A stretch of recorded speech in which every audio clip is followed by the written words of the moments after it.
Can you hear?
Can you hear me now? What about now? Can you hear me? Can you hear me now?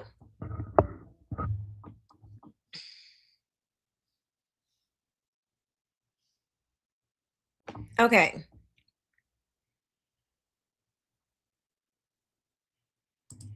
We're good.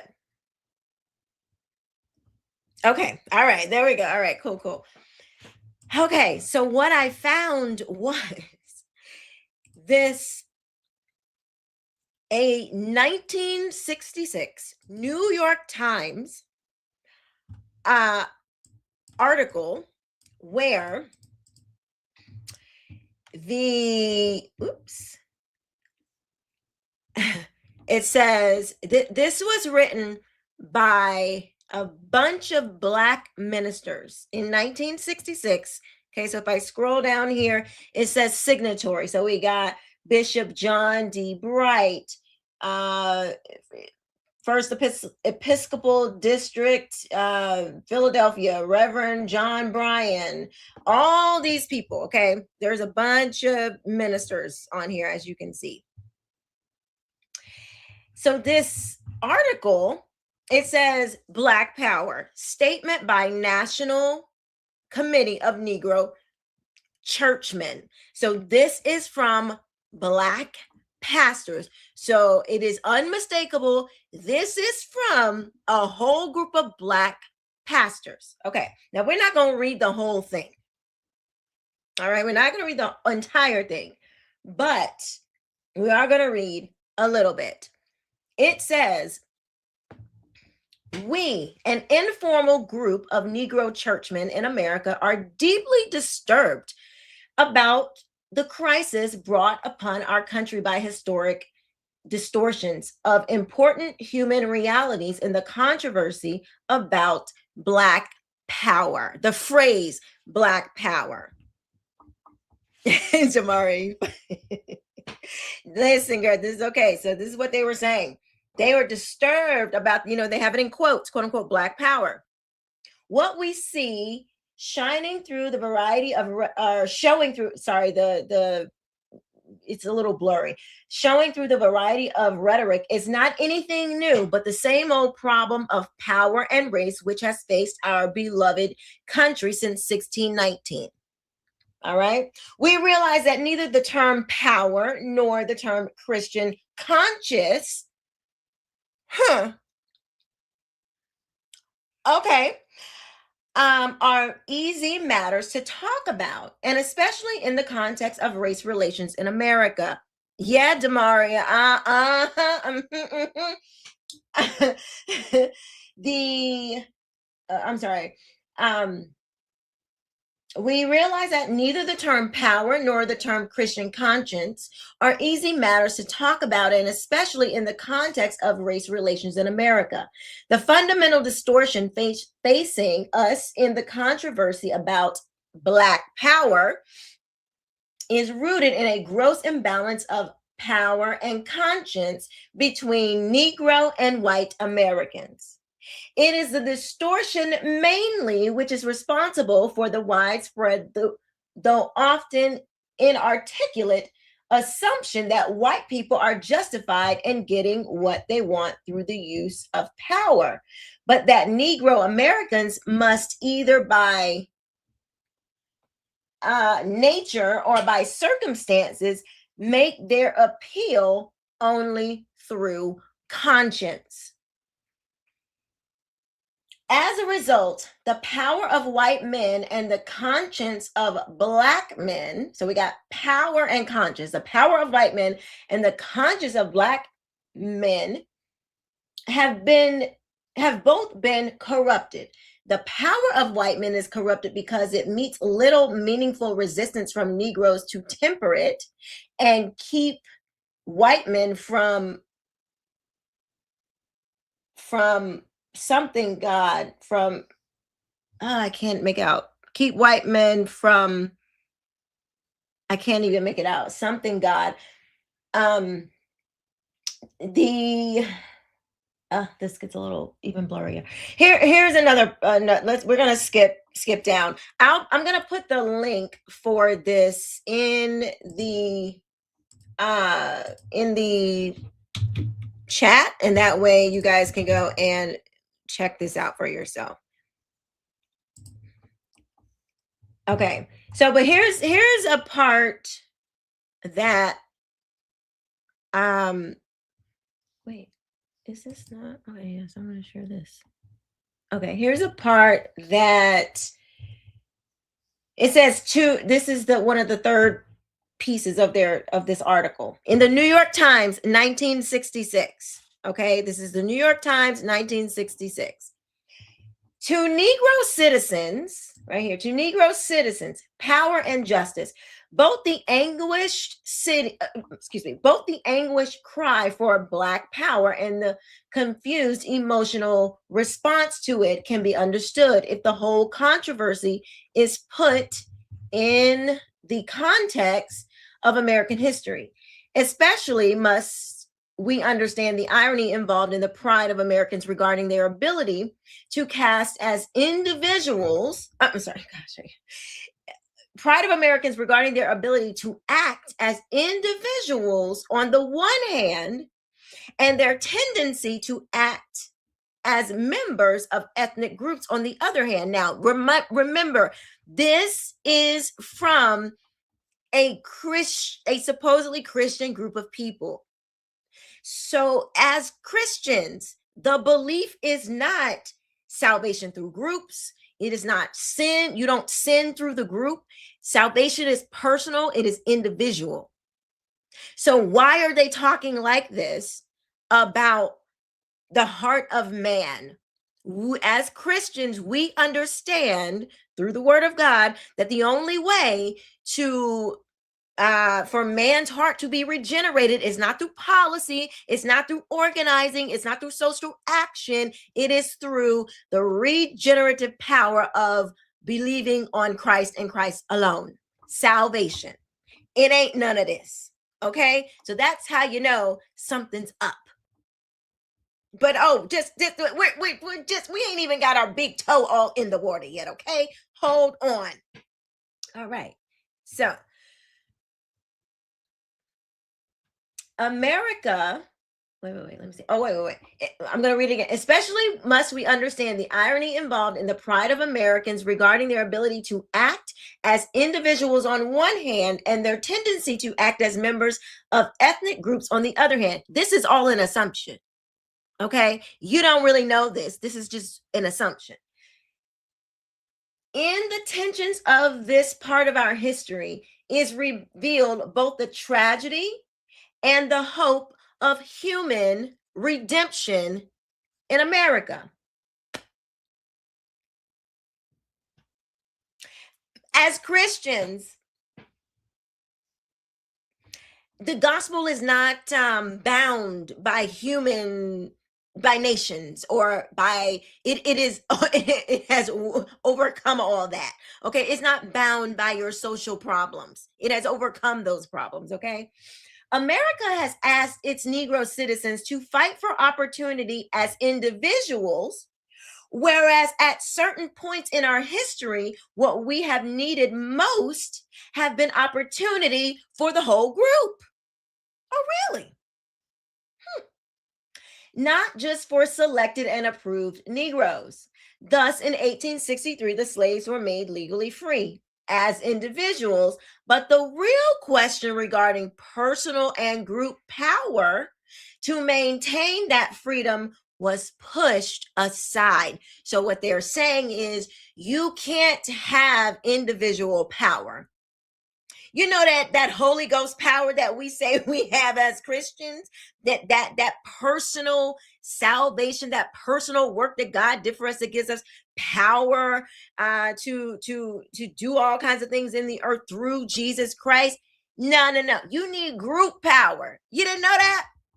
You need group power. You don't need that individual salvation power. What is that? That's for somebody else. That is not for the Black church. Hear me. They don't want your kind, your Christian Bible, your flat-footed Bible believing, born again, Jesus only Bible. They reject that Jesus. That's not the Jesus that they're after. Hear me good. Hear them good, rather. Okay, so he said the slaves, okay, that's not real power, right? So he says, thus in 1863, the slaves were made legally free as individuals, but the real question regarding personal and group power to maintain that freedom was pushed aside. Power at that time for a mainly rural people meant land and tools to work the land. In the words of Thaddeus Stevens, power meant 40 acres and a mule. But this power was not made available to the slaves. And we see the results today in the pushing of a landless peasantry off the farms into big cities, where they come in search mainly of the power to be free. What they find are only the formalities of unenforced legal freedom. So what they find is not true freedom. It's only the formalities of unenforced legal freedom. But see, that's what America offers you, legal freedom. Like this thing that they think white people have is like in their heads. Like white people don't have another set of laws that they get to live by. Anyway, that's what makes our country different. It is our legal setup, the legal framework. Okay. Oh, Daddy Mendoza, I hope you should listen, stick around. Why don't you click the link? And if you are, you seem very emphatic about what you believe, so click the link and prove me wrong of what I am saying. Amen, Mrs. Graves. We are all equal under the law. Okay, that's what it guarantees all Americans. It doesn't guarantee anything other than that.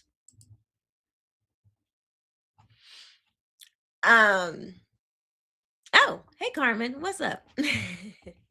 All right, so listen, if you're just joining us, we're reading this 1966 document, the statement by National Committee of Negro Churchmen. This is a statement of a bunch of Black preachers who came together to partner with the idea of Black power.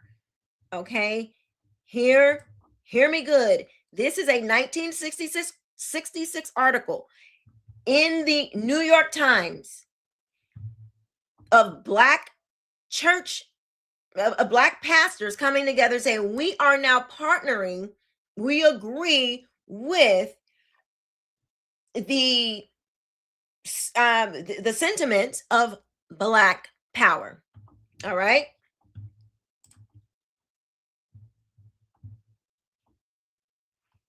What they find are only the formalities of enforced legal freedom. So we must ask, what is the nature of the power which we seek and need today? Power today is essentially organizational power. Oh, really? Oh, well, why didn't you just say so? It is not a thing lying about in the streets to be fought over. It is a thing which, in some measure, already belongs to Negroes and which must be developed by Negroes in relationship with the great resources of this nation. So it's not this thing, this power, it's not this thing just like lying in the streets to be fought over. It's a thing in which some measure already belongs to a Negro, because that's intuitive, right? There, it is intuitive that you have, some type of self-agency, right? That's how you know that it is a violation when someone tries to enslave another person, because you realize that it goes against what God has given you. Let's see. But they say that this thing, it already belongs to Negroes, but it must be developed by Negroes in relationship to all these resources, in relationships to other people's stuff. Okay. All right. Getting power necessarily involves reconciliation. Now, this is where they try to smooth it over. We're going to try to iron out some of those wrinkles. We don't want it to sound too harsh. We don't want to be too honest. But thank you, Carmen, for for becoming a new member. That is so awesome. Thank you. Welcome. Let's see. So it says, we must be first reconciled to ourselves, lest we fail to recognize the resources we already have and upon which we can build. Sounds harmless. We must be reconciled to ourselves as persons and to ourselves as a historical group. Well, that's interesting, because that's not how God tells us to exist in the world. All right. This means we must find our way to a new, what is this? Wait, hold on. These are Christian pastors. Okay. Christian. This means we must find our way to a new self-image in which we can feel a normal sense of pride in self. Now, I don't think finding yourself, this new image sounds very much like what the enemy was presenting Eve and Adam in the garden. Don't you want to be something different? Don't you want to have different knowledge? Remake yourself, not in the image. Don't let Christ be Lord over your life and be made new through him. No, you got to renew yourself a different kind of way. Okay. They're not talking about your Jesus. We got to create this new self-image in which we can feel a normal sense of pride in self. Okay. Including our variety of skin color and the manifold textures of our hair. Wow. This is really deep. This is really deep stuff here. This is not superficial at all. Hair, skin, not superficial at all.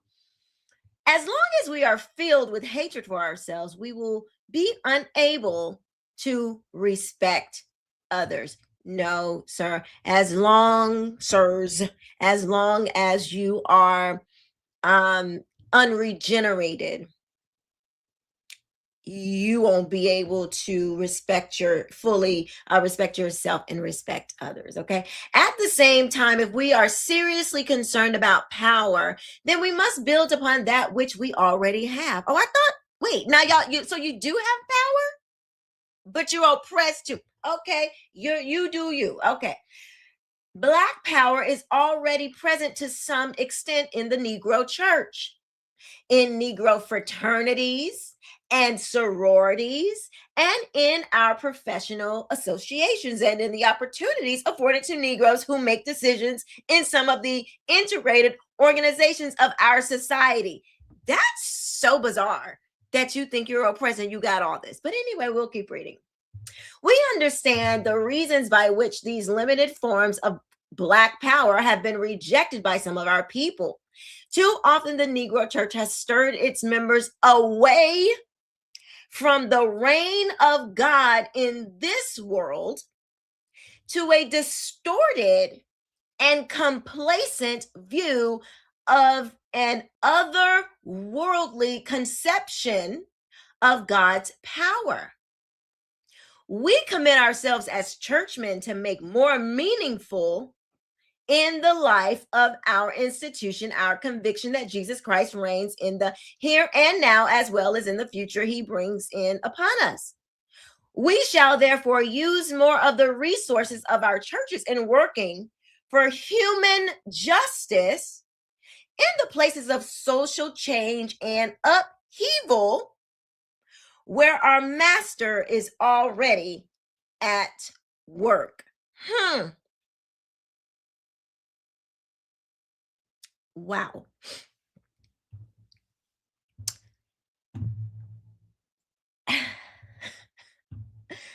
At the same time, we would urge that Negro social and professional organizations develop new roles for engaging. Okay, listen. So yeah, we know that Jesus, he's for the here and now, he's for the thereafter, and but we need something new. We need to be made new, and that ain't really working for us no more. It is, Mrs. Graves. You got it. This is right when James Cone. This is 1966 when this is written. So he's bubbling right now. 68 is when he really like comes on the scene. He's writing stuff, but I don't think he has become prominent yet. But I could be wrong.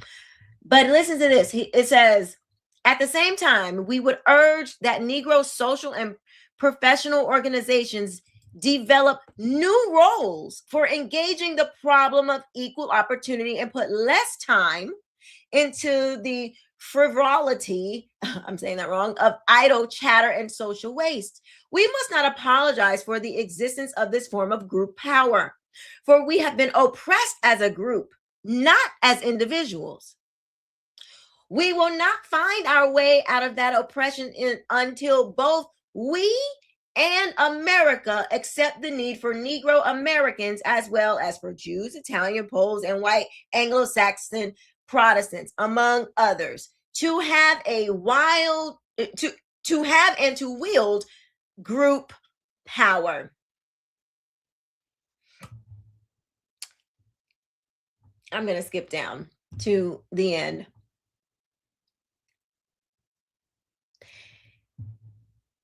This is their last statement here. I think that's the fourth part of the article. To the mass media, power and truth. The ability or inability of all people in America to understand the upheavals of our day depends greatly on the way power and truth operate in the mass media. During the Southern demonstrations for civil rights, you men of the communications industry performed an invaluable service for the entire country by revealing plainly to our ears and eyes the ugly truth of a brutalizing system of overt discrimination and segregation. If it was so brutal, I don't think you would have needed a mass media to show that, because people would have felt it. You didn't need mass media for slavery. Okay.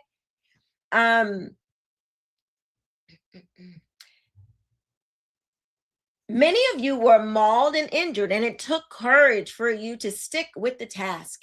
You were instruments of change and not merely purveyors of unrelated facts. You were able to do this by dint of personal courage and by reason of the power of national news agencies which supported you. Now, I thought that they told us that this was a move of God. This was a move, the civil rights movement was a move of the Lord, and but for the Lord that was on their side, they wouldn't have done it. But that's not what they say. They are not giving credit to Jesus. They're not giving credit to God, okay? Let's see. Just as therefore nothing is now more important than that you look for a variety of sources of truth in order you need a variety of sources of truth in order. Oh, wait, I'm sorry. I missed something. Today, however, your task and ours is more difficult. The truth that needs revealing today is not so clear-cut in its outlines, nor is there a national consensus to help you form relevant points of view.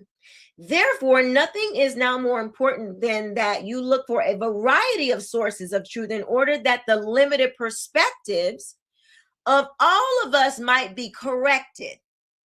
Just as you related to a broad spectrum of people in Mississippi instead of relying only on police records. So and establishment figures. So must you operate in New York City, Chicago, and Cleveland. The power to support you in this endeavor is present in our country. It must be searched out. We desire to use our limited influence to help relate you to the variety of experience in the Negro community so that limited controversies are not blown up into the final truth about us. The fate of this country is, to no small extent, dependent upon how you interpret the crises upon us so that human truth is disclosed and human needs are met.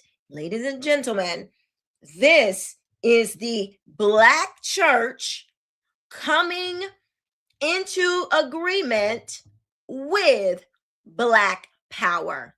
They have they got their 4-point process, and they're like, here is how we're going to do this, and we are with you.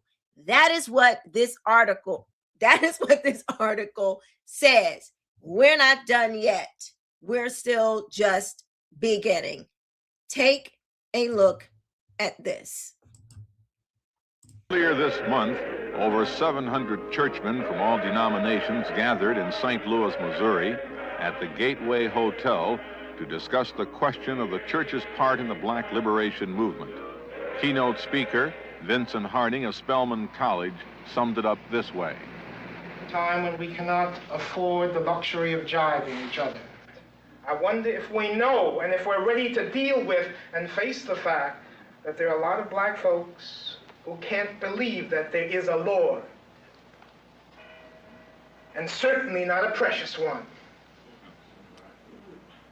Because they say, if he is, then why are our hands so tired and empty and bloody and cold? What kind of precious Lord is this? There is a significant stream of thought in the black community which suggests that it is totally anachronistic, totally contradictory to have black churchmen. But there are lots of people in the black community who just can't believe that the two go together, that you can be black and have anything to do with church. What? That is not Negro or colored, you see, but black, ideologically speaking. Say what now? Now I know that all this stuff that I've been saying, these people been telling me, Quisha, you wrong. The black church it's an institution, and it's needed, and it's been around forever, and it only started because we couldn't worship with the white people, and all of this yada yada yada. Y'all was telling me I was wrong. The man said it himself. I'm going to play it back for you. Over 700 churchmen from all denominations gathered in St. Louis, Missouri, at the Gateway Hotel to discuss the question of the church's part in the Black liberation movement. Over 700 black pastors gathered in St. Louis, Missouri, to discuss Black liberation theology and the Black church. Okay. Keynote speaker Vincent Harding of Spelman College summed it up this way. Oh, the universities. Time when we cannot afford the luxury of jibing each other.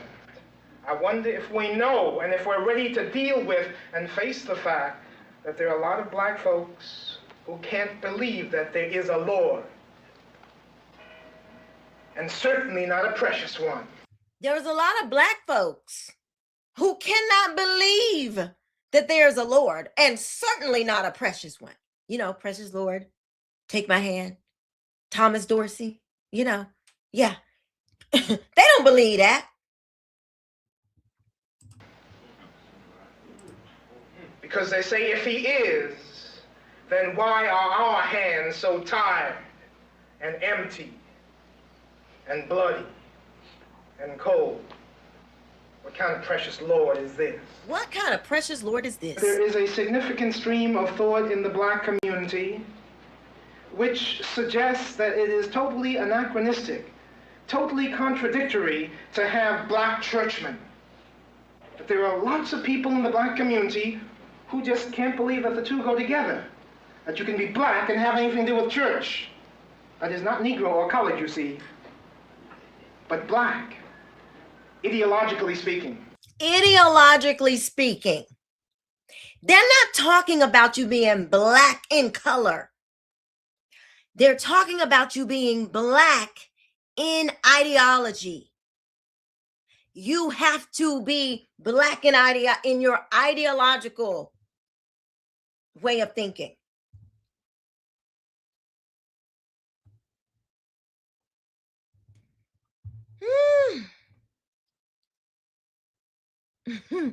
Let me get some of y'all's comments so far. Demario Reyes says, found our way to a new self-image. Christ made me a new creation. Amen. And he did. Hi, Karen. Jenny AV9, sorry. Humans always be getting themselves into trouble flirting with pride, okay? That's a fact. Yes, Miss Carmen. Hello, hello. Mrs. Sirius says, you scared to go to church? No. Oh, or is that what he was saying? I'm going back. So yeah, I might not be understanding.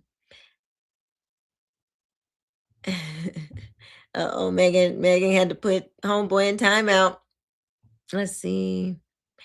Hey, DT, what's going on? Let's see. What else? Jenny says, is this from the 60s? Yes, 1966. Mrs. Graves said, yeah, sounds like James Condrell. Indeed it is. Demaria, see, they're going with that social change garbage. Yes. Oh, yes. Oh, yes. Y'all just wait. It's just, there's more. DT says, this is how we ended up with race hustlers in the church like Jamal Bryant. This is a fact. Martin Luther King, Jamal Bryant, Minister Dominique Alexander with Carmelo Anthony, all of these Raphael Warnock, Reverend Doctors. Whenever you see Reverend Doctor now, I'm like, what's up? Reverend Doctor. It's always a red flag. Let's see what else we got. DT says, the extra frustrating part of the church taking this direction is that they used legitimate oppression of the time to exploit the masses into believing that God was on their side in this approach.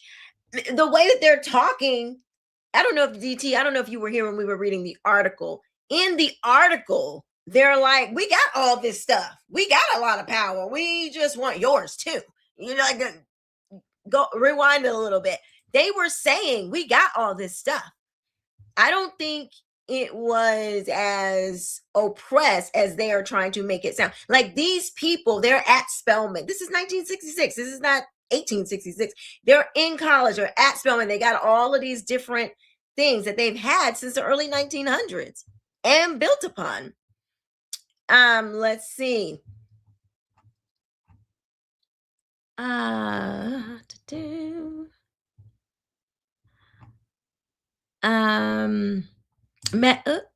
Let's see. Megan says God didn't speak to the Israelites for 400 years, and he is speaking about God isn't there for them for a couple hundred years. He clearly don't know how I got worse. I think I'm coming in on a conversation that I don't fully know. Oh yes, Reverend Dr. Freddie Haynes. Yes, exactly. But I want to say hello to my good friend, Mr. Teach Him Chuck Littleton. Chuck, I texted you. I say, yo, we got him. I was like, you should have saw me. Antonio was probably looking at me like, woman, would you calm down? I cannot believe what I found. Were you able to hear? Mm-hmm. Yeah, I heard Thoughts. it. Yeah, I heard it, and I've read that statement before. Okay.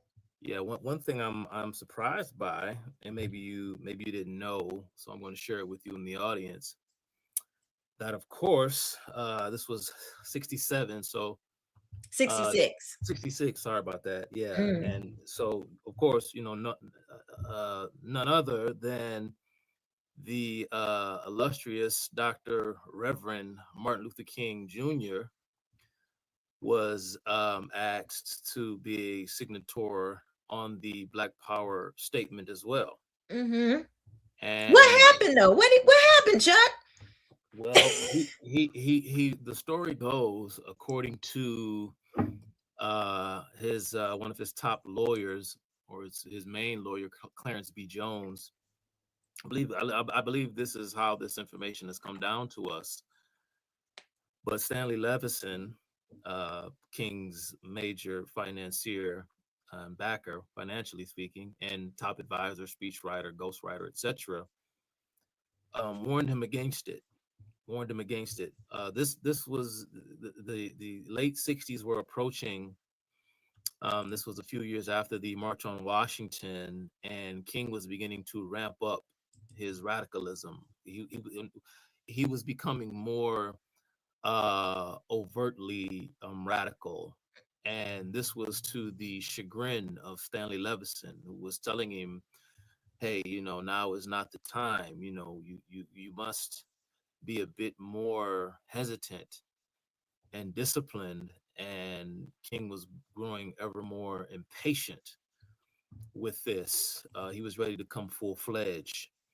But Stanley advised King against it, told him not to sign it, and he didn't. But there is footage of there's a press conference that exists, and you may be able to just simply find it on YouTube, where King, gives one of those real crafty roundabout endorsements, but not an endorsement. He likes to curry favor with radicals. He likes to cozy up to them, while at the same time pretending that he's not one of them.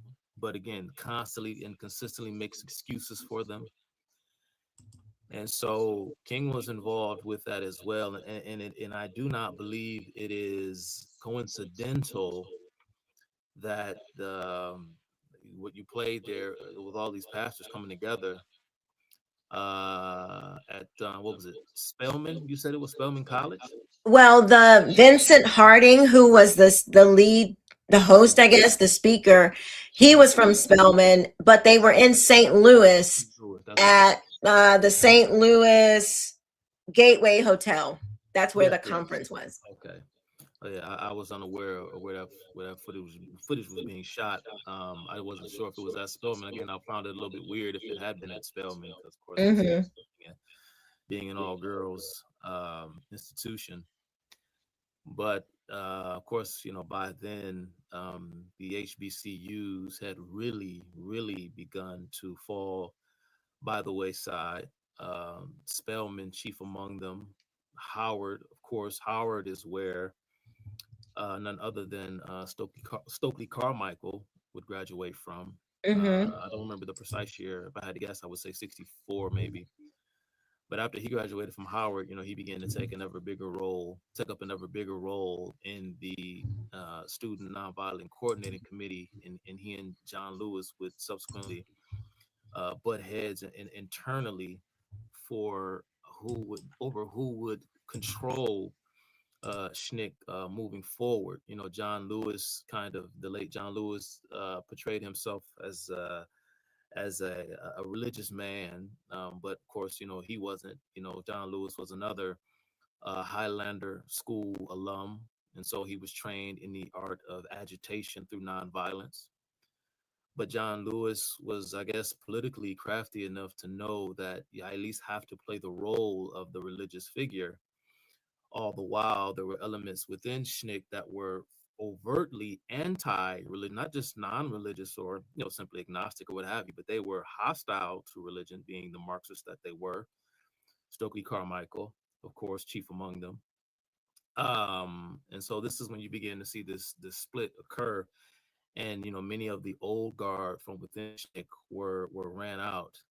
But I say that, and I bring up Spelman because a major figure within the movement during the 1960s, and it was a major architect in the civil rights movement in the 1960s, was none other than Howard Zinn. And Howard Zinn had taught at Spelman for, I want to say, approximately 10 years. But by the time this statement went forward, Howard Zinn he was gone. I think he began to teach up in Boston, if my memory serves me correctly, but he was at Spelman from sometime during the 1950s up until like 1963, Mm-hmm. when he was subsequently fired from Spelman for simply being a nuisance to the administrators, because he had turned what was once a conservative Christian college into a den and a hotbed of radical Marxist activism. And this was John Lewis? No, this was Howard Zinn. Oh, Howard Zinn. Okay, gotcha. That's right. Yeah. I found this paper, this clip, and it talked about King. You need to No, I was just talking to my daughter. She said what she had to say. okay. Let me see. Okay, so I found this. It is let's see if I can get it bigger. It had a part in here. I should have clicked it, but it was like saying how they were talking to Martin Luther King about this, coming together. Yeah. And he was like, he said, dang it, I wish I could. Let me see, hopefully I can find it. Oh man. But basically he was he was like, well, I've been used before, so he basically said, like, I'm not going to come right out and support you, but I've been used before, so it's all good. I'll be used again. Basically, it's like what he was saying. So this is what King is saying. Yes, in I believe it was in this document. But hold on one second. We have a guest here who wants to chime in. So let's see. Hello. Hi, how you doing? So Good. I'm good. Wait, hold on one second. Are you a Christian? Yes. Okay, all right. And what do you have on the topic? We're talking about. Go ahead. We're talking about the Black church and Black power coming together and abandoning the true gospel of Jesus Christ and reimagining, I guess is a good word, of this new gospel, the social gospel. Okay, well, I first, wow, that's a heavy topic. And one of the things I'll say off the,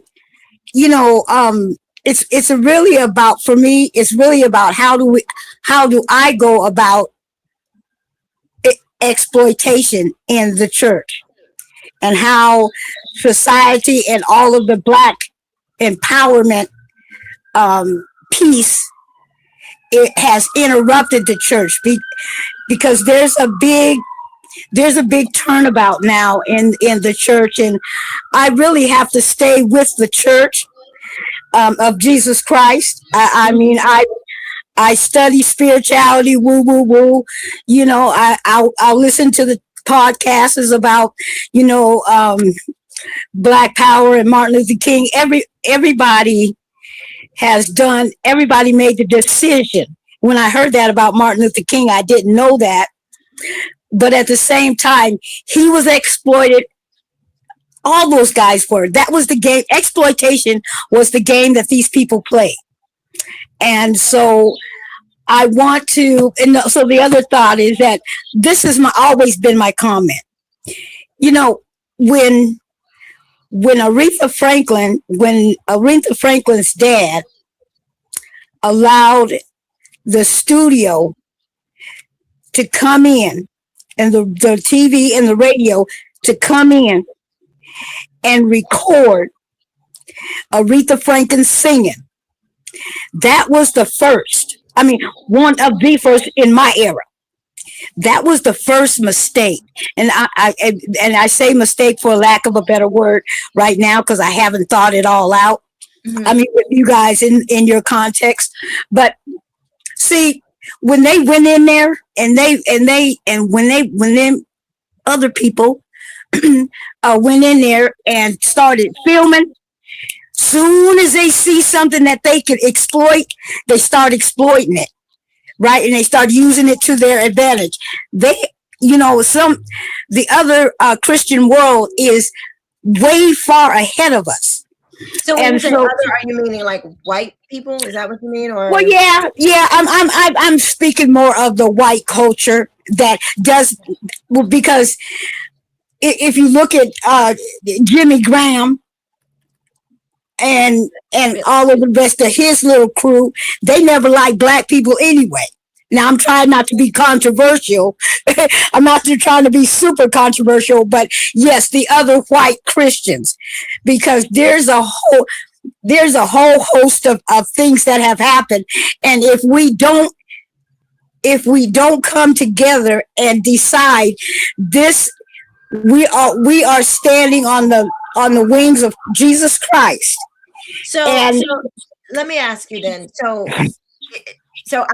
I don't believe that the churches were exploited. I believe that they were infiltrated, and they came into agreement with it. I don't think that they were being duped. I think let me rephrase that. I think some of them were being duped, but I think a lot of them agreed with this combining of Black power and the Bible, the social gospel, to say it a better way. Martin Luther King agreed with it, and he took this idea, he further pushed it into the church. It was already something that was in America. It was already something that was in other countries. It used the race narrative to prop itself onto, and it was in the church. So I don't believe that it was an exploitation. I believe it was participation. Well, I mean, I have bit off. I have been a participant of some things that I thought. I have been a participant of some things. An idea that somebody brought that I thought was a great deal. That I bought into it, right? I bought into it like everybody else. They laid the spiel down. I bought into it. Well, after I got into it, and I'm doing my thing, and all of a sudden, things radically changed. And I said, "Oh, so naturally, I had to back out. I had Let to me back out let because me I let said, I want Chuck to come in and respond. okay, Yeah, Go ahead, how Chuck. you doing, Lorraine? I just wanted to remark on this idea that MLK, for example, and he wasn't the only one, but hmm this idea that MLK was used and that he was exploited and that he had his fame and notoriety and his prestige as a pastor, his ability to preach, such and so forth, was exploited. That is being too kind to Dr. King. He was not exploited. He was a full participant, fully conscious participant in the subversion of the church. He knew exactly what he was doing, and this isn't me trying to provoke an argument or anything like that. I'm just commenting on what you said, just for the sake of the audience. For those who don't know, MLK was reared and raised in the tradition of the political theology or the social gospel. This is why his father had his name changed to Martin instead of Michael, because he wanted his son to take after the Protestant reformer, because he wanted his father or his son to be somewhat of a theological, if you will, revolutionary, which is why he changed his name. And it's not a small coincidence that Karl Marx himself was appreciative of Martin Luther as well, not because of Martin Luther being some strict gung ho about the Christian faith. Of course, famous for his uh, rebellion against what it was that the Catholic Church was doing as a former Catholic himself, but he viewed Martin Luther to be one step toward the complete abolition of Christian hegemony. And so King was a willing participant up until the very end of his life. Everyone knew, for example, the kind of person that Stokely Carmichael was and what he represented.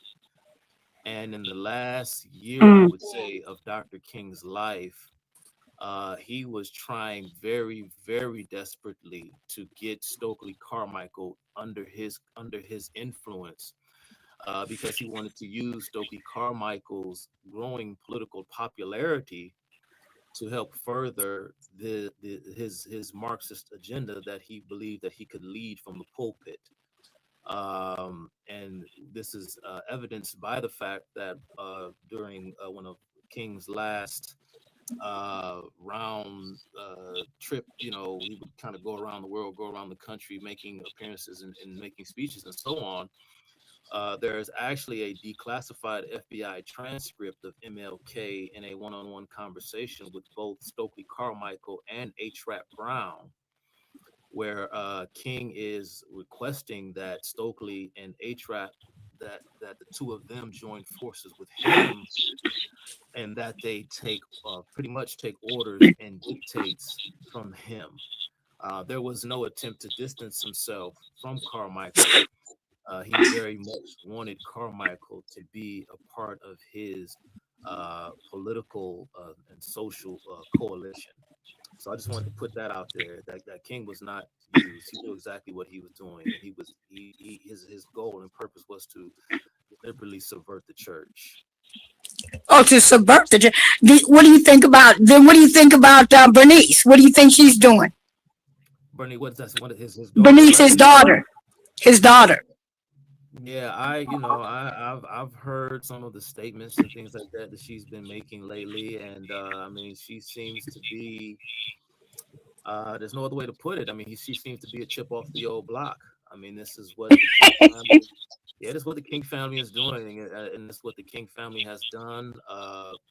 The widow of King, of course, Coretta, was far more intense in her radicalism than King was. After his assassination, there was no attempt at trying to hide their their idolatry, their heresy, their blasphemy. There was no, she didn't care by that time.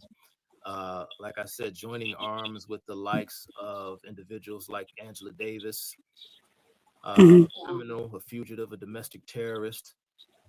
She was in line and in league with the Southern Christian Leadership Conference. This is Angela Davis.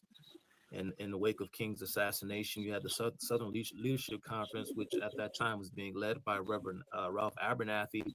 Yeah. You know, yeah, Reverend Ralph Abernathy helped aid her in her legal defense. It was Ralph Abernathy and the SCLC that helped try and rehabilitate her reputation after her acquittal in the early 70s. There was a press conference, the two of them, Angela Davis and Ralph Abernathy, sitting side by side.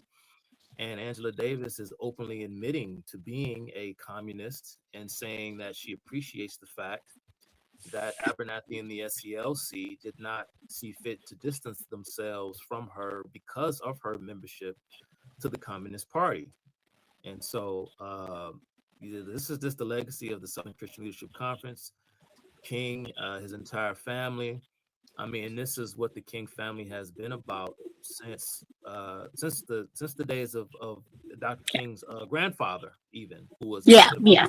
social activist and who was in the 1910s under the surveillance of the Woodrow Wilson led government at that time for being a bit of a rabble rouser in Atlanta at that time as well. So this wasn't anything new. The King family has been on the federal government's under their watch and on the radar of federal surveillance since before King was even born. So where do we go from here then? Where are you going from here? So what the purpose of having these debates and discussions is to show people, particularly Black people who profess themselves to be Christians, that when they say Black and Christian, they're not talking about you being Black in pigment. They are talking about an ideology that they want you to ascribe to.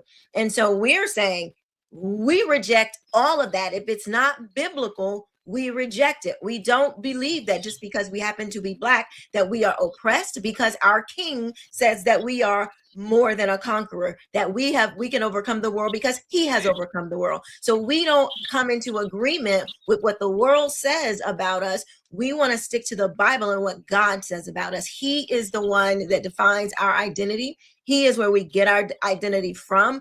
And he is the one who tells us how we should live out this life. And it is not through tearing down the government, begging and pleading the government for, every crumb on your table, and literally selling out the church in order for you to have this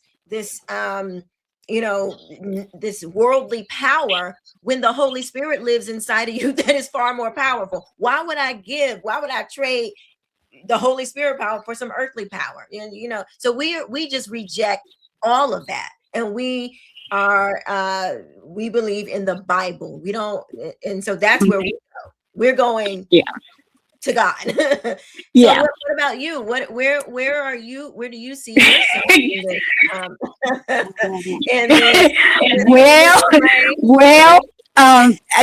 I was just walking down and I was coming home from chemo, and I was thinking, and I was thinking about, and what came to mind was, when you clean your house and you don't put nothing back in the house that is going to keep the house clean, like sweeping the floor when the trash falls, then you're going to bring seven more dirty spirits in the house. Now it's out of kind of context, but because I was thinking about how dirty the church is, and not how dirty, but how secular. Let me take dirty off. How secular the church has become. And I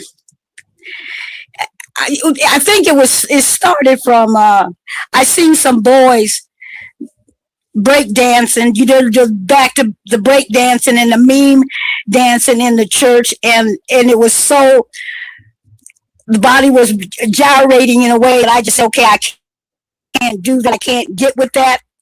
I try to involve the young people, but that's not a part of where I come from.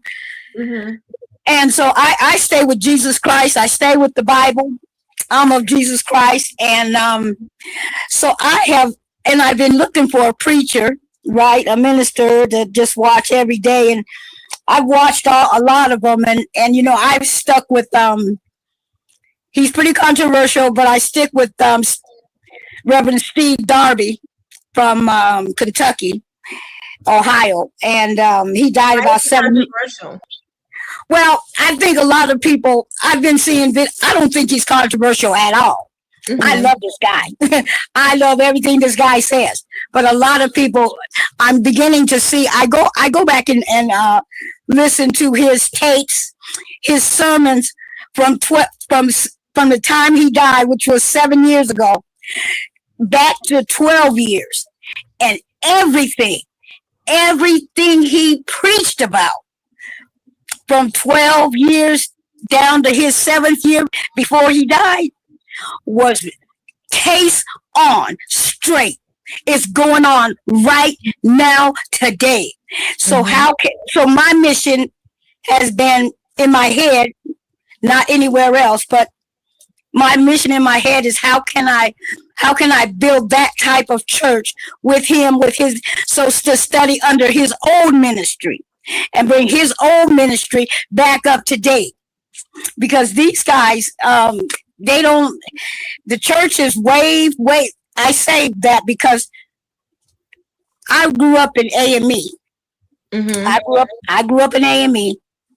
And I went to church. The last time I went to my church that I was raised in, they have a sign on the door. The preacher has a sign on the door that says, "We stand with our Jew brothers and sisters." Mm-hmm.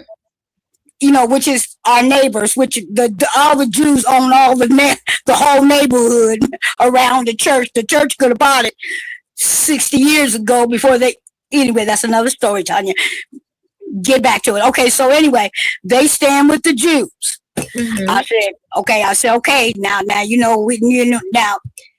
not who they say they are. That's what the Bible says. All right, so Miss Lorraine, I think I see where you're going, but I would encourage you to forget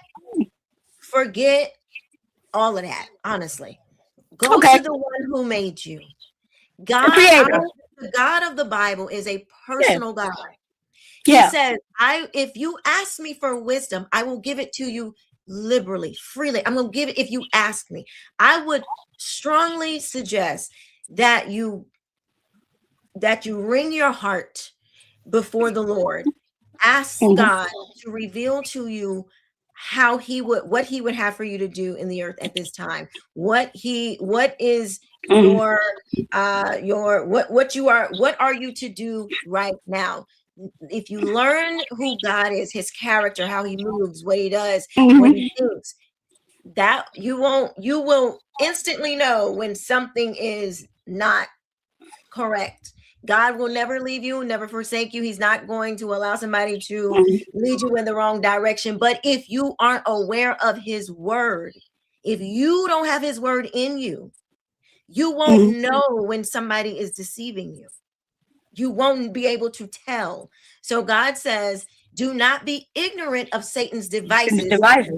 Yes, which devices are thoughts and words and schemes and plots and plans. So, but in order to not be ignorant of them, you have to know what God says so you can discern which one is which. And so I would strongly suggest to forget, when all the churches and all the pastors and all the whatever, when they have gone astray, Jesus, the Bible will stand. Yeah. So you don't have we have the ability to go to God of the God of the universe for ourselves, and he's personal enough to talk with us. So I would just suggest Get in your Bible, Miss Lorraine. Get in your word, Well, girl. I get it. I mean, I'll thank you for the word. Thank you so much. I'll receive that. Amen. One of the things that kind of is not kind of, but I do concern myself with, you know, I really feel like there has to be, we have to set, I feel that there has to be a board, committee, lack of a better word, group conscious. We have to keep coming together, laying some, just having a conversation. Having a conversation. Let me say this. What it sounds like is and correct me if I'm wrong, but it sounds like you think that if people who share the same pigment, if we come together, that we're going to be able to as a group do a particular thing. But here's a problem with that. Just because we share the same skin color, and this is what the social gospel teaches, the Black power people, the Black liberation theology, they teach that because we share in similar pigment, that means what we believe is similar. But that's not true. Just because we all share a similar amount of melanin, but that doesn't mean that we all believe the same thing. And so that's why the idea of the collective coming together as any other collective than the body of Christ. That's our collective. Body of Christ. We don't have no other collective than the body of Christ as Christians. Now the world can do, we can come together as the Black liberation, the Black this, the Black that. But that's not how we move as Christians. At least it should not be how we move, because our body, our collective group is the body of Christ. Yeah. So I'm gonna let you go, Miss Lorraine. But thank you so much for coming and chatting with us. And you are in our prayers. Read your Bible, okay? Yeah, I'm there. I mean, I pretty much read it, but your interpretation is not that. I don't believe my interpretation is that key. That's why I don't. The Holy Spirit. That's all you need. I know it sounds so simple, but God, He don't make it complicated. Where's it now? What's this little button over here on the left? I got you, Miss Lorraine. Have a good night. Okay, you too. All right, let me see. What is it? God bless Miss Lorraine. Boy, that thing, it'll have you gripped. I was laughing. Quisha, back to back it up to the top. I don't know where what's his name went. What was his name? The guy who called you an idiot to start the show. Oh, I don't even remember.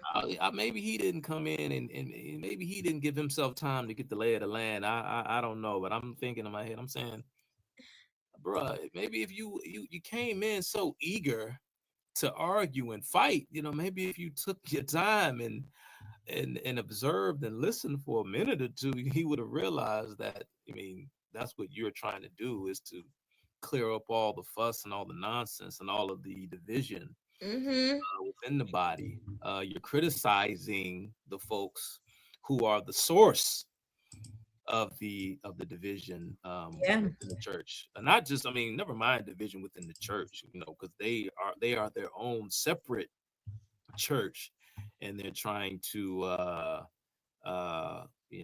bastardize and take over the church, and to get people off, focused on to what they're talking about, which is again a fake gospel, a phony gospel, and a non-existent God. So I just thought that was funny. I said, dang, man. I know. Here, I got something for you. He agrees with you. He probably doesn't even realize it. He just came in ready to argue. He probably don't. I got something for you to watch this. What you got? The most controversial ministers at the conference was Reverend Albert Klieg Jr. There you go. There you go. Yeah. Oh, dang, I didn't clip the whole thing. Sorry, my bad, y'all. I'm sitting here thinking we about to go in. Hold on. Oh yeah, yeah. I mean, there's an abundance of Pastor of the Shrine of the Black Yeah. Madonna Church in Detroit, Michigan. mhm. Yeah, I'm a Christian black nationalist. I believe in black power, and I believe in black nationalism, and I'm also Christian, so, you know, you put them all together. The type of Christianity that I preach, which is essentially a reinterpretation of the Old Testament, reinterpretation of the first three Gospels, which... Wait, what did he say? Reinterpretation. Of what? The Old Old Testament Testament and the New and the Testament. The first, is yeah, that what he first said? three. I don't know about John. He said the first three. So Oh, I'm trying to, because they told me, Chuck, and I think they told you too, that what we were saying was not true. yeah. Okay, I just want to check. Here we Yeah. go. is based on the basic historic fact that Israel was a black nation fighting for freedom, and that Jesus was a black militant revolutionary leader. That kind of Christianity is compatible with black nationalism and black power. But essentially, we've got to make a people. That's why I think the church is so important. We're not a people. We're fragmented. We're divided. We got all kind of different ideas. Each black person is trying to get something for himself. He's trying to make the white man think he's a good one, so the white man will do something for him. Now, as long as we're fragmented in that fashion, where we're not a people working together, trying to do something together, we can't get any kind of power. So essentially, we've got to come together as a people, and then as a people, we try to do the things that have to be done. The ministers were briefed by economic experts on ways in which the church could catch up with the Black Revolution. We in America are like black people in a capitalistic nation without any capital. We got to get this capital. We're going to own the institutions to run our own nation, and the church can play a critical role here. Another place the church can play a critical role, there are lots of people in our community who will go outside and buy elsewhere, leaking off purchasing power. We have to use our pulpits as a fulcrum for educating people about the services that brothers can perform, and we ought to realize that some of our businessmen, by operating our own communities, pay a racial tax. Like I said, listen to them. They're consulting economists. They they want to be historians and anthropologists and economists and all these other ists and experts. You know, all in the name of what? You know, this is the gospel. This is Jesus. Jesus was a black revolutionary, a black Israelite nationalist, a black Jewish nationalist of some kind, who was, of course, you know, rebelling against the oppression of the Roman Empire.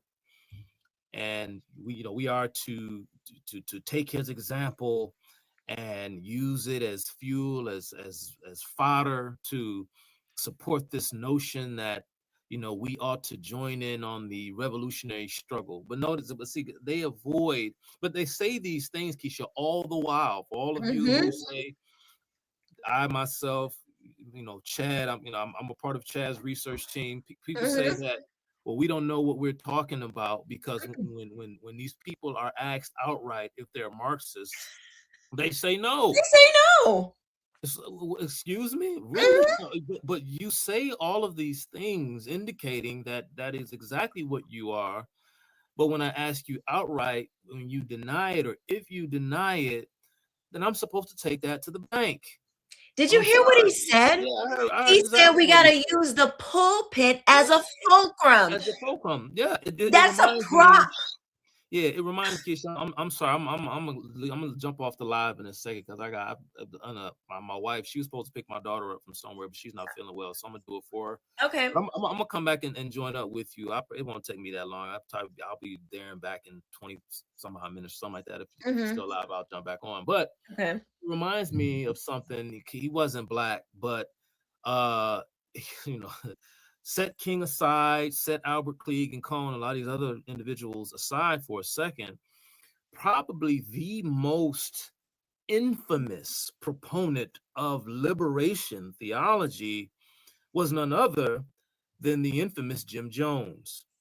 Jim Jones said outright, he said that because as a young person, he was fascinated by the Bible, fascinated by biblical stories, and he was kind of obsessed, or he kind of fetishized the role of the pastor, because he understood at a very young age that with that position came great power and came great influence.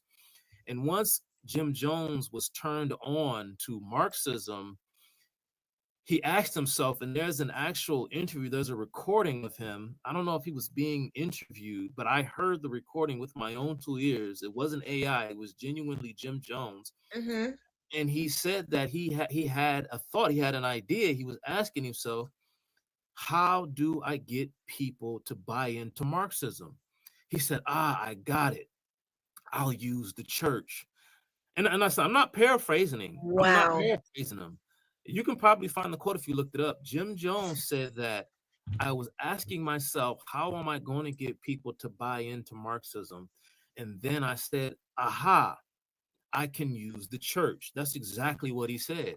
And remember the quote I use from Jean-Paul Sartre when he talked about the importance of Marxism as a philosophy and how it has shaped our modern world so much so that it cannot be removed from its perch as the central a prism by which all forms of human thought must go through, must traverse through, must filter its way through.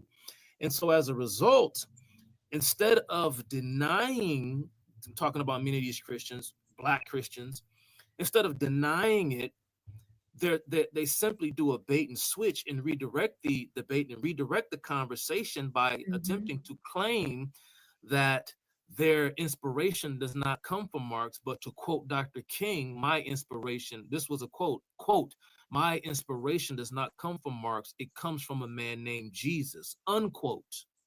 While all the while being a Marxist, they will simply say it's not Marxist, it's Christian. Right, but it's a bait and switch. It's what they do.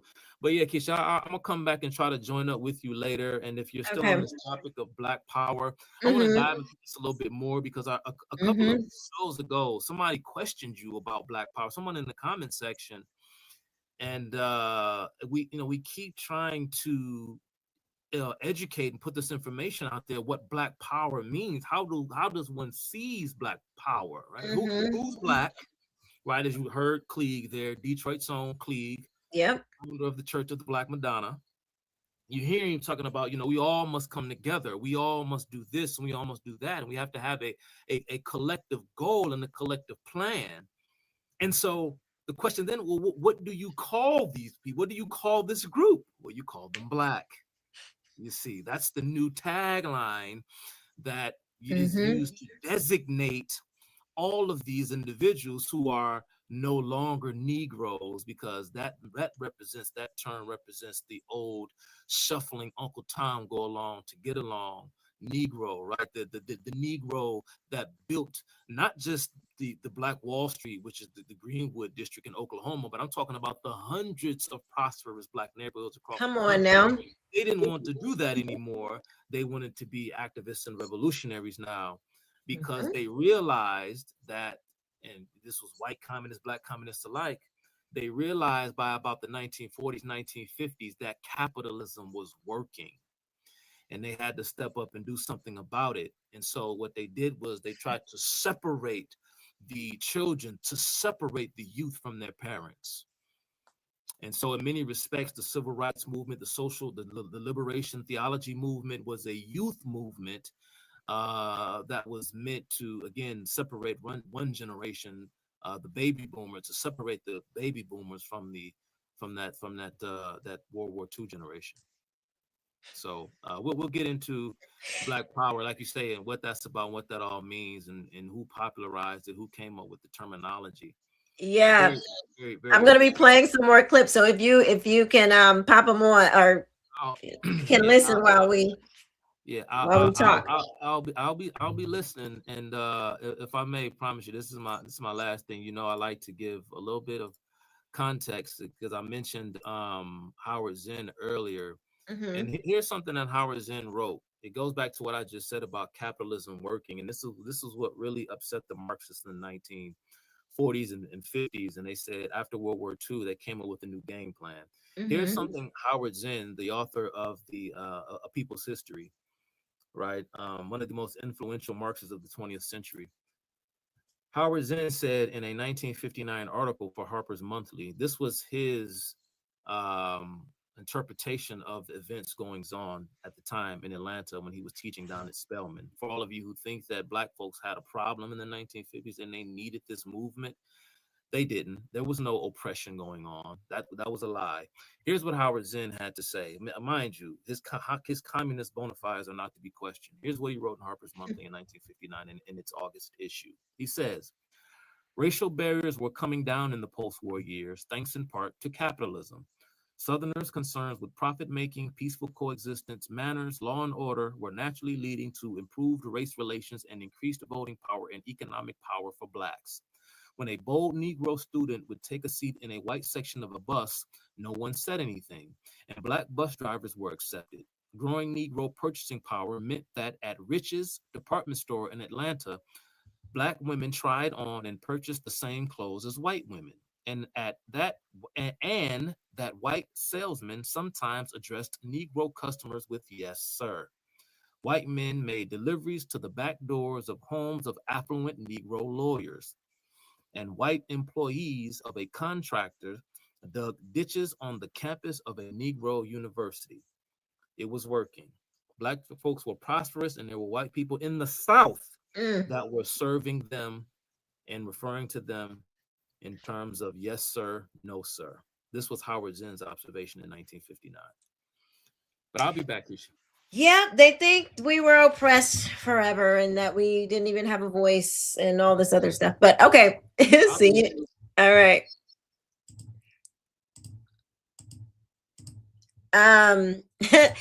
Dirk Jensen, he said, welcome, hello. He says, what kind of Christian channel is this?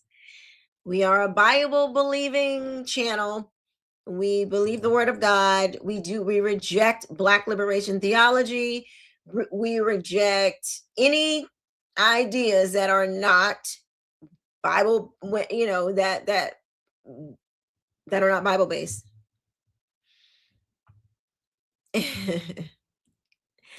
Hi, Ryan. Hello. He says, my God, where does he get this information? What information? There's a lot been said.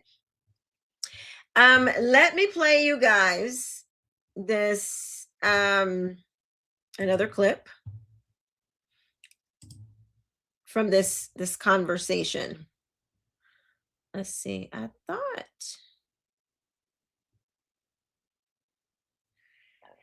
Oh, excuse me. Sorry about that.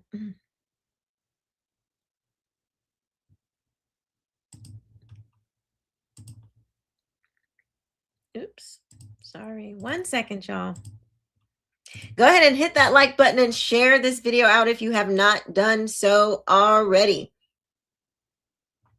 Let's see. That one. Here we go. Church can play a significant role in building the pride, in setting up the organizational structures that are necessary to control the Black ghetto. Did you hear that? The church can play a significant role in setting up, the Black community. Here, let's play that again. The church can play a significant role in building the pride, in setting up the organizational structures that are necessary to control the Black ghetto. The organizational structures that are necessary to control the Black ghetto. So they're using the church, like the man before him said, as a prop. They don't believe the same Jesus you believe. They believe another gospel. These people are wicked teachers. They are false teachers, false prophets, false preachers. They just use Jesus, Black, and these and these words to hide and conceal their Marxist ideology. You cannot be Black and Christian. Can't do it, because those are two separate and different worldviews, two separate and different ideologies.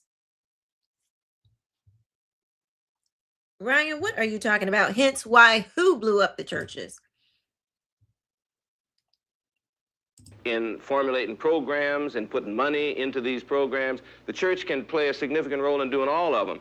But if the church doesn't play a significant role, the revolution is going on. The revolution is not going to stop. Brothers and sisters in the street are not going to wait to see whether the church plays a significant role or not.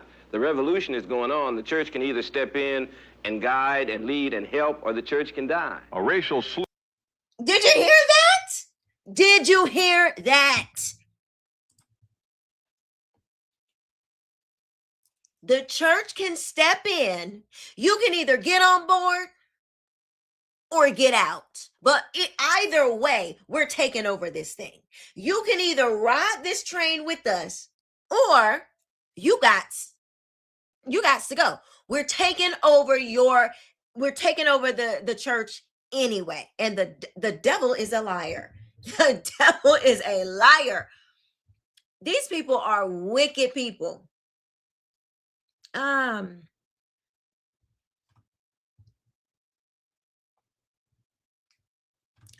Yes, DT says proof that this kind of black ideology is that there is a church on every corner of black neighborhoods, and yet the degeneracy and de-evolution of their values have never been lower, because they don't believe in the true gospel.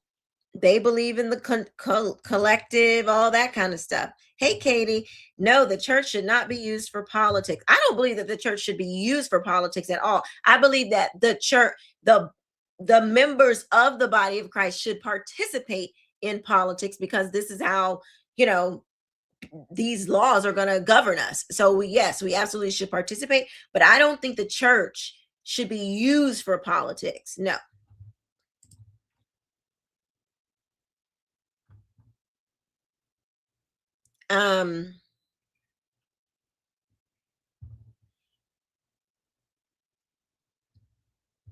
Let's see.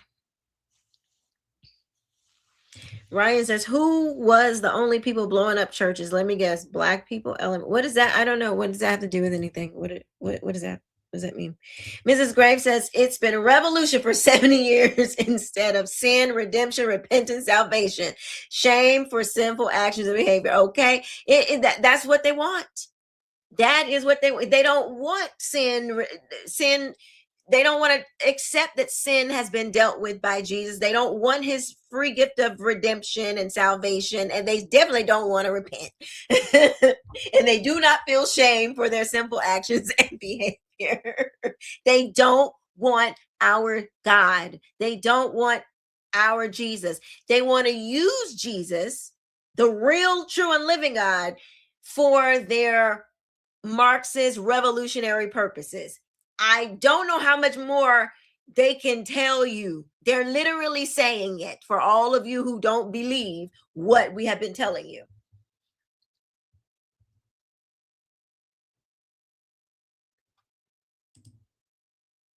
By a waitress in the hotel dining room caused the ministers to caucus for over 4 hours to determine a course. See whether the church plays a significant role or not. The revolution is going on. The church can either step in and guide and lead and help, or the church can die. A racial slur by a waitress in the hotel dining room caused the ministers to caucus for over 4 hours to determine a course of action.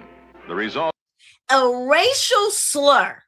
So somebody said some words to you that you don't like, caused them to caucus for over 4 hours. You didn't have nothing else to do. A racial slur?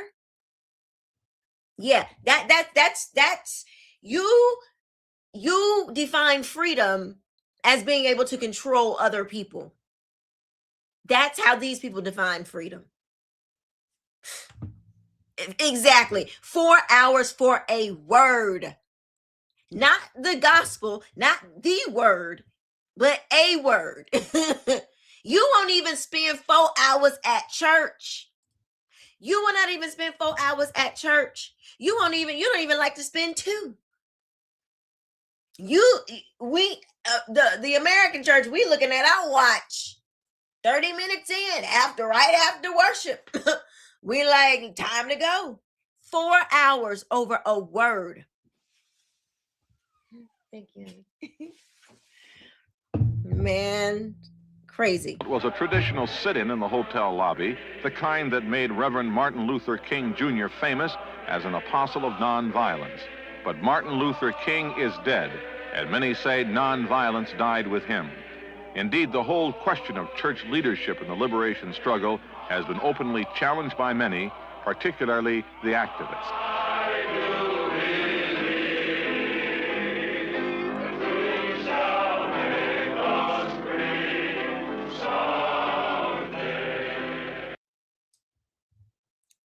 Wow, wow, wow. Hold on. If you missed it before, I want to play this one again because I know people are coming in, but this one it says it all right here. Earlier this month, over 700 churchmen from all denominations gathered in St. Louis, Missouri, at the Gateway Hotel to discuss the question of the church's part in the Black liberation movement. Keynote speaker Vincent Harding of Spelman College summed it up this way. A time when we cannot afford the luxury of jibing each other. I wonder if we know and if we're ready to deal with and face the fact that there are a lot of black folks who can't believe that there is a Lord, and certainly not a precious one. Because they say if he is, then why are our hands so tired and empty and bloody and cold? What kind of precious Lord is this? There is a significant stream of thought in the black community which suggests that it is totally anachronistic, totally contradictory to have black churchmen. That there are lots of people in the black community who just can't believe that the two go together. That you can be black and have anything to do with church. That is not Negro or colored, you see, but black. See, it's a distinction because Negro and colored was where, like Chuck was just saying, that's when progress was being made because you weren't focused on your skin color. You was focused on providing for your family, doing what makes you productive in society. But when you became black, it means something else. It's revolutionary. It's a class. It's a state of oppression. It is a different way. It is a different identity attached to politics. Diabolical. This thing is diabolical. Jenny says, I feel like I can't do anything anywhere these days without having to deal with politics, just everywhere. I mean, it truly is. People, you know, Donald Trump has like, you know, whether you like him or not, he definitely has awakened a lot of people to what has been going on in America. And like I said, whether you like him or not, you can't no longer kind of sit on the sidelines because these things are so in our face all the time. Not saying that you have to do, you know, things like what I do or other people do.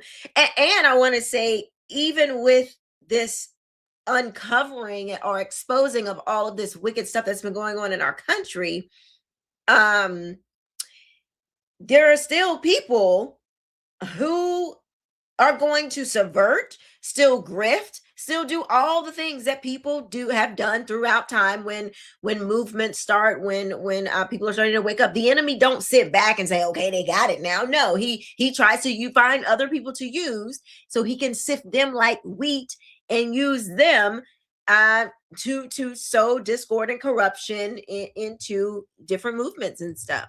So it's like a never-ending thing.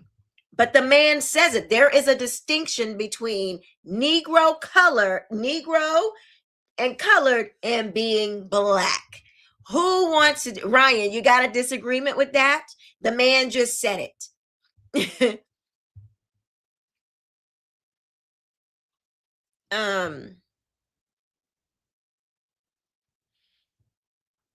What a statement to say someone doesn't know nothing. Well, sometimes people don't know anything, and you can discern that they don't by what they're saying. Like, it's that can be true that somebody doesn't know anything or doesn't know anything about what we're, the topic. That can be true. It's not, it can be a fact.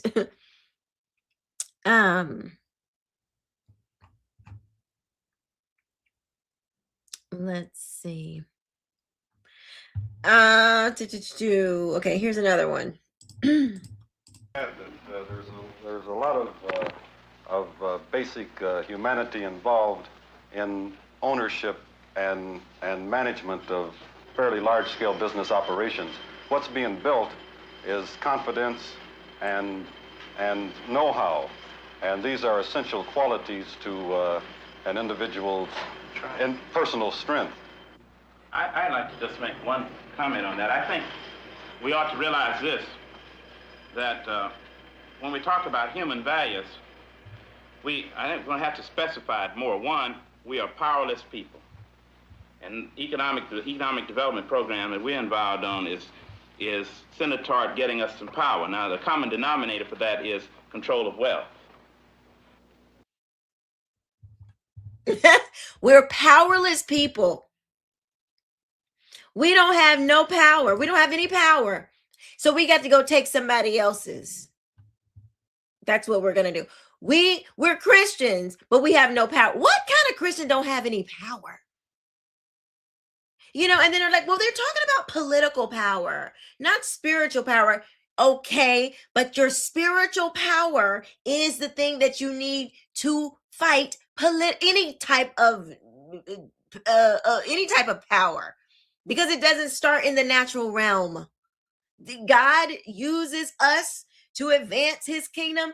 The enemy finds people who he can use to advance his kingdom. And many times they do it through politics. God uses people in politics. So does Satan. Do you want to live under laws that were created and formed by people who are of the kingdom of darkness?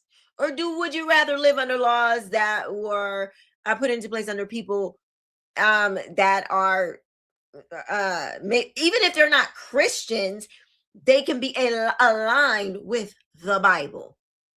Do you want moral law, or do you want people who say that children can mutilate their bodies because they think that they are some other gender?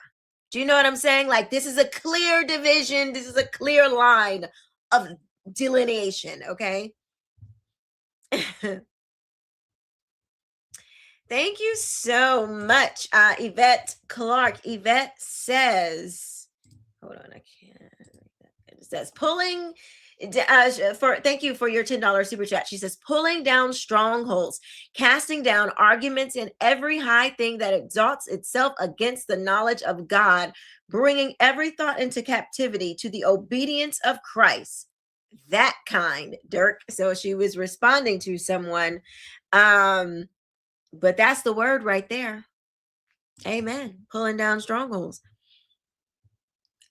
Let's see. And wow, I can't believe she just said that about Trump, a man who's breaking the law by having a UFC fight on the White House lawn. LMAO. What is that a policy?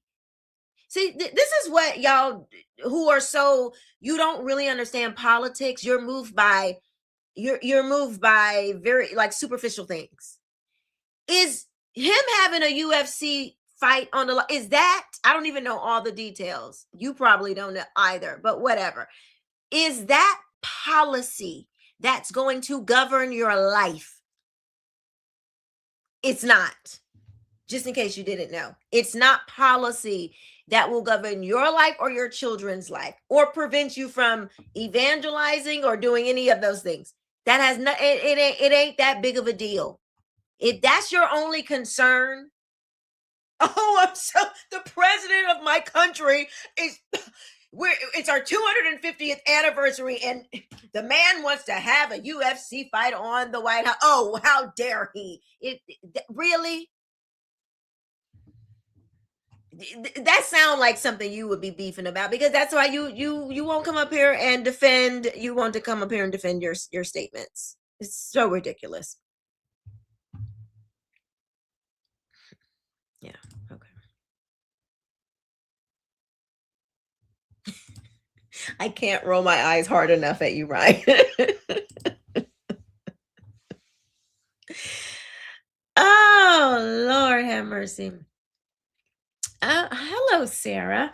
Sarah says, my point is, why are you complaining about the UFC? If Obama can build a basketball court, then Trump can build the UFC arena. And at least it's for the I believe, isn't it for and around like the 250th anniversary? Isn't that what it is? Oh, or is this like a permanent? I don't even know. We're not talking about that today. But that's not a big deal. Denzel Early says, not getting pro-black vibes here. Yeah, I'm not pro-black. I'm pro-Jesus. You should not be pro-black either. Denzel Early got in his profile pictures. United Nations Declaration, the right of indigenous peoples. Okay. All right then. You go, boy. Good night. Boy, these people woke and woke and woke and woke and woke. So that dude, this one right here. Ideologically speaking. Earlier this month, over 700 churchmen from all denominations gathered in St. Louis, Missouri, at the Gateway Hotel to discuss the question of the church's part in the Black liberation movement. Keynote speaker, Vincent Harding of Spelman College. Yeah, that guy, Vincent Harding,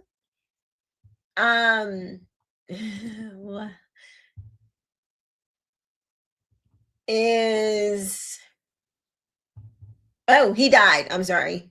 Was. He was born on my birthday, July 25th, but in 1931. Let's see. He's from New York, of course. He went to the University of Chicago, Columbia, darling. Okay. Let's see. Let me get.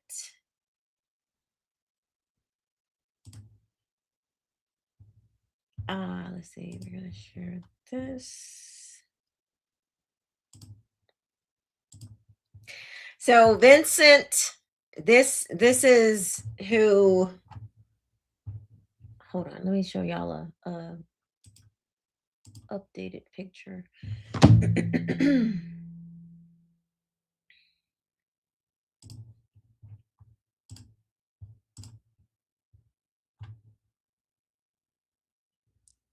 Oh gosh, I can't stand that. Hold on, y'all.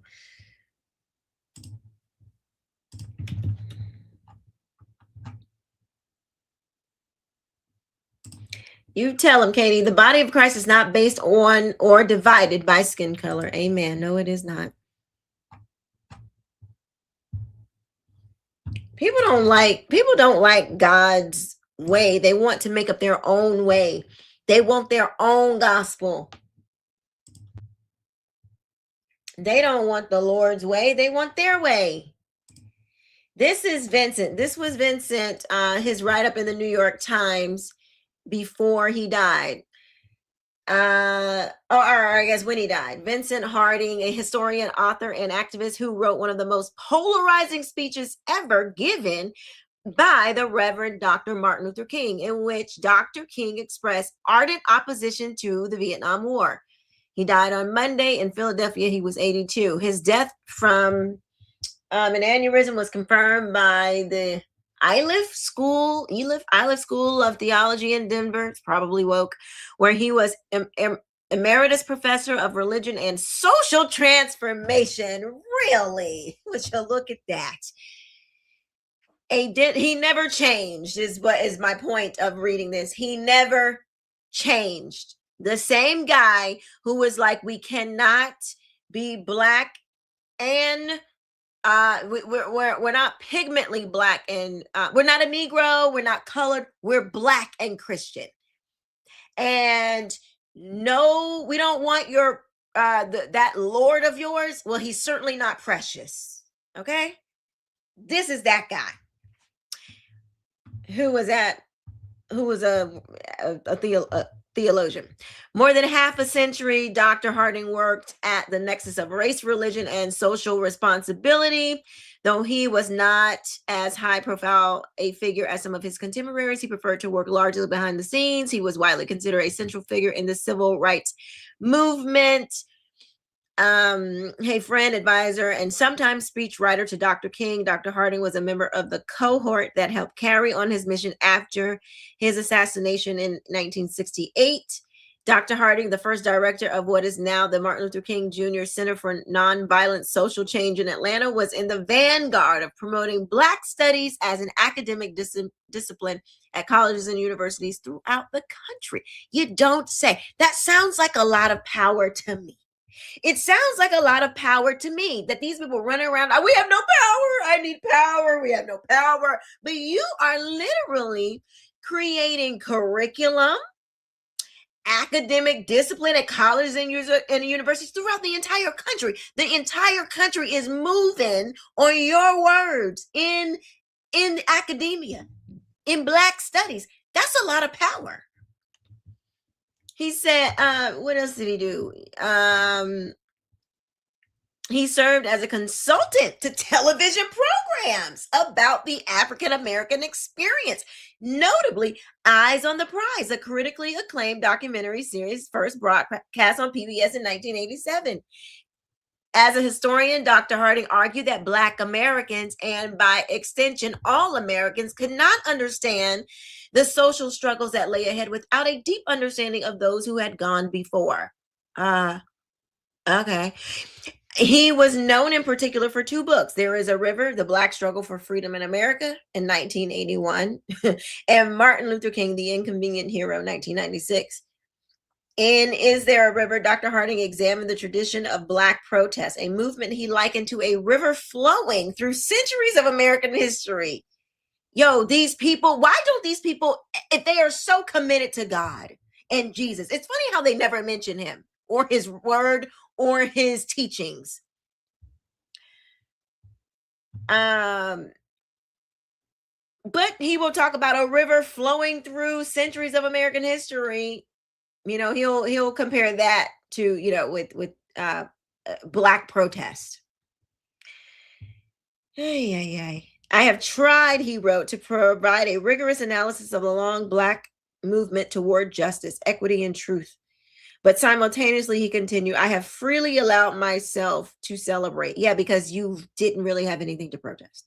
Reviewing the volume in the New York Times Book Review, the historian Eric Foner described it as embodying blah, blah, blah, blah.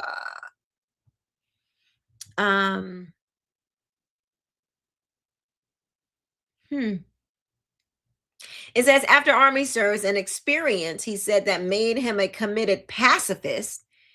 He earned a master's in history from the University of Chicago, followed by a PhD in history there, writing his dissertation on Lyman Beecher, the Protestant minister, anti-slavery advocate, and father of Henry Ward Beecher and Harriet Beecher Stowe. In the early 60s, Dr. Harding and his wife, the former Rosemary Freeney, moved to Atlanta, where they established Mennonite House, an integrated community center. The site they secured for it happened to be the childhood home of the soprano Matilda Dobbs. I don't know who that is. Among the first Black singers to perform. These people were not anyway. It's a grift.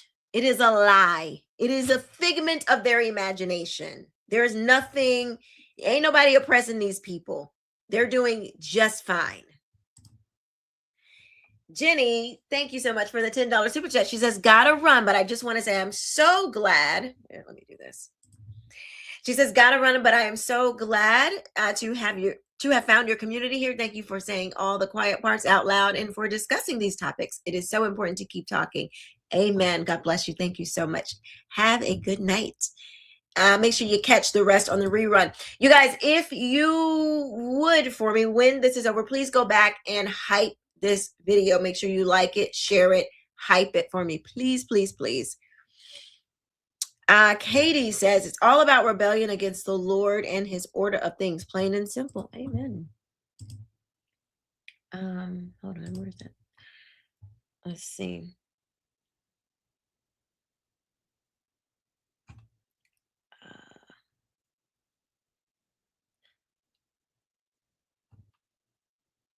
I wonder if Chuck knows a lot about this guy. Let's see.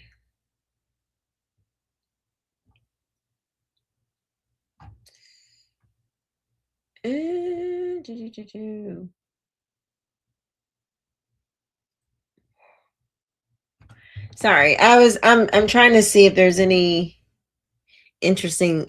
else interesting in this article. DG says Quisha's trying to save souls, man. I don't believe in trying to save the minds of people who God has already given over to a reprobate and irredeemable mind.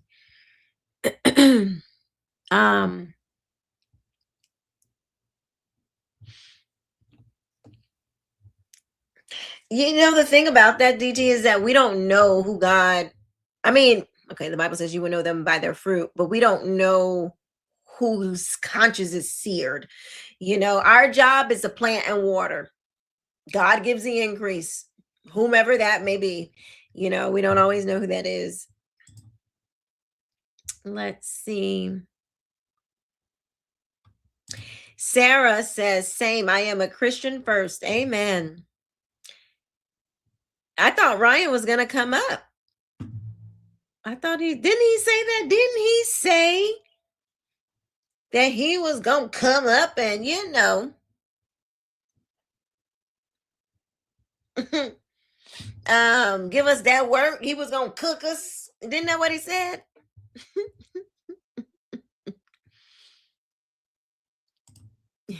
Yes. Yeah, Miss Grace says, I just pray for all lost souls daily, individuals when I'm aware. It's hard because some people are just so bad. It is hard to pray for those who are wicked and evil, but we have to do it. This is funny. Ryan be lying. Hello. Okay, and sorry. And Chuck is back. Okay, so I looked up Vincent Harding. Have you heard of him? He was, I don't know if you heard when I was reading his some of his bio, but he wrote King's speech on Vietnam. Yeah, which speech would that be? Would that be the speech that he delivered on the steps of the United Nations in '67? I don't know. We'll circle back to that later. I don't want to get off topic. But I do know Ryan Chuck is here, and whatever you wanted to say, click the link, come on up so you can say what you want to say, because we're going to be getting off of here soon, and I don't want to waste his time. He has a family and he wants to get back to them. All right, Ryan. Oh, don't worry. I still got that smoke ready. Okay. It's always I know you got that smoke ready. You literally smoke in. You need to stop whatever you on, bro. It ain't good for you. Oh gosh, yep. Come on and click that link, Ryan. Until he does, I don't know if you had something you wanted to add, but I had a clip for you, or did you have something that you wanted to? I want to just quickly clear something up that I said yesterday. I noticed it's funny, like when I'm speaking, you know, I really enjoy sharing knowledge and sharing information with the audience, especially when, you know, I know it's not something that they hear, or something I feel that they may not have heard of, something that they haven't been made aware of. So, you know, I get excited. And I love to do this and come on here and have these conversations with you. And sometimes, you know, it's somewhat of an outer body experience. You you know you're speaking, but you don't really hear yourself all the time. And so Yeah. sometimes when you have to play the video back, play the live back, and then you go, oh, I didn't catch that when I said that. I didn't mean to say that, but Mm. said it. You know, you don't catch those slips, those gaps when you make them. So when I was talking about the some Supreme Court case law last time, and I was referring to Miranda v. Arizona. And Wednesday, I kept saying Miranda v. Ohio, which I know, a lot of people are pretty familiar with the Miranda v. Arizona case because it's a very Mm-hmm. pivotal case in Supreme Court history. But what I was getting confused when I was saying Ohio instead of Arizona is I was getting that confused with a 1961 Supreme Court decision.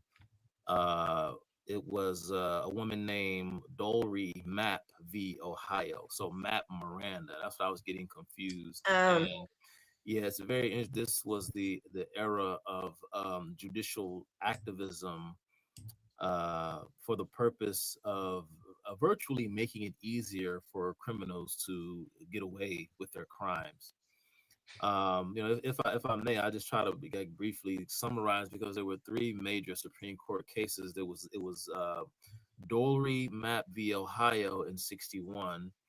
You had the case that I was referring to primarily Wednesday, which was Danny Escobedo v. Illinois in 1964.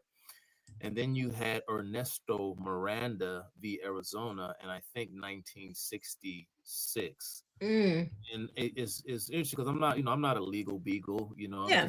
just a historian by hobby. Mm-hmm. So sometimes when you're talking about the law, it can get very esoteric, and some of these clauses kind of blend together, and you kind of forget which clause belongs to which amendment. And so Mm-hmm. sometimes the Fourth and Fifth and the Sixth Amendment kind of get a little bit fuzzy. At least for me, they do. Mm-hmm. But the main point of legal contention within the Escobedo case was the Sixth Amendment. And if you read the Sixth Amendment when it comes to legal representation, the Sixth Amendment clearly states that one has the right to counsel during a criminal proceeding, not during custodial detainment. And that was the dissent. It was a 5-4 decision. It was a slim margin of victory in favor of Escobedo, but these were judicial activists that were trying to hamstring law enforcement. Even if you believe that having the right to counsel is fair, if you think it's a good idea, if you think that's a just thing, that's a separate issue. If you feel that way, then the Constitution needs to be amended to add that in. But you can't read in, laws and legal protections that were not intended, that the amendments weren't intended to protect during the time of their ratification. And so it was a bastardization of the Sixth Amendment. And like I said, Danny Escobedo was a killer Mm-hmm. during an interrogation. He did request to have a lawyer. His requests were ignored. After hours of interrogation, he eventually confessed to murder. And they said that it was unconstitutional because he had requested counsel. But with the Constitution, does it say that you're allowed counsel during Mm. interrogation? It Mm-hmm. literally, if you read the Sixth Amendment, the language clearly states during a criminal proceeding, Mm. for the purpose of protecting one from self-incrimination. But that's during a legal proceeding, so you have to be charged. You don't get a lawyer before you're charged. Mm. Now you do, but again, they invented the activist court at the time invented that. And Mm. Escobedo was a career criminal. He would go on to be afterwards. He went on to be arrested several more times throughout the years, eventually culminating in another conviction in sometime during the mid to late '80s. He was convicted of on 2 counts of attempted murder. He was a career Oh, criminal. wow. And so was Ernesto Miranda, the person whose name we get the famous Miranda rights. Mm-hmm. Yeah, he was a career criminal as well. Um, he confessed to sexual assault, to graping and kidnapping a woman.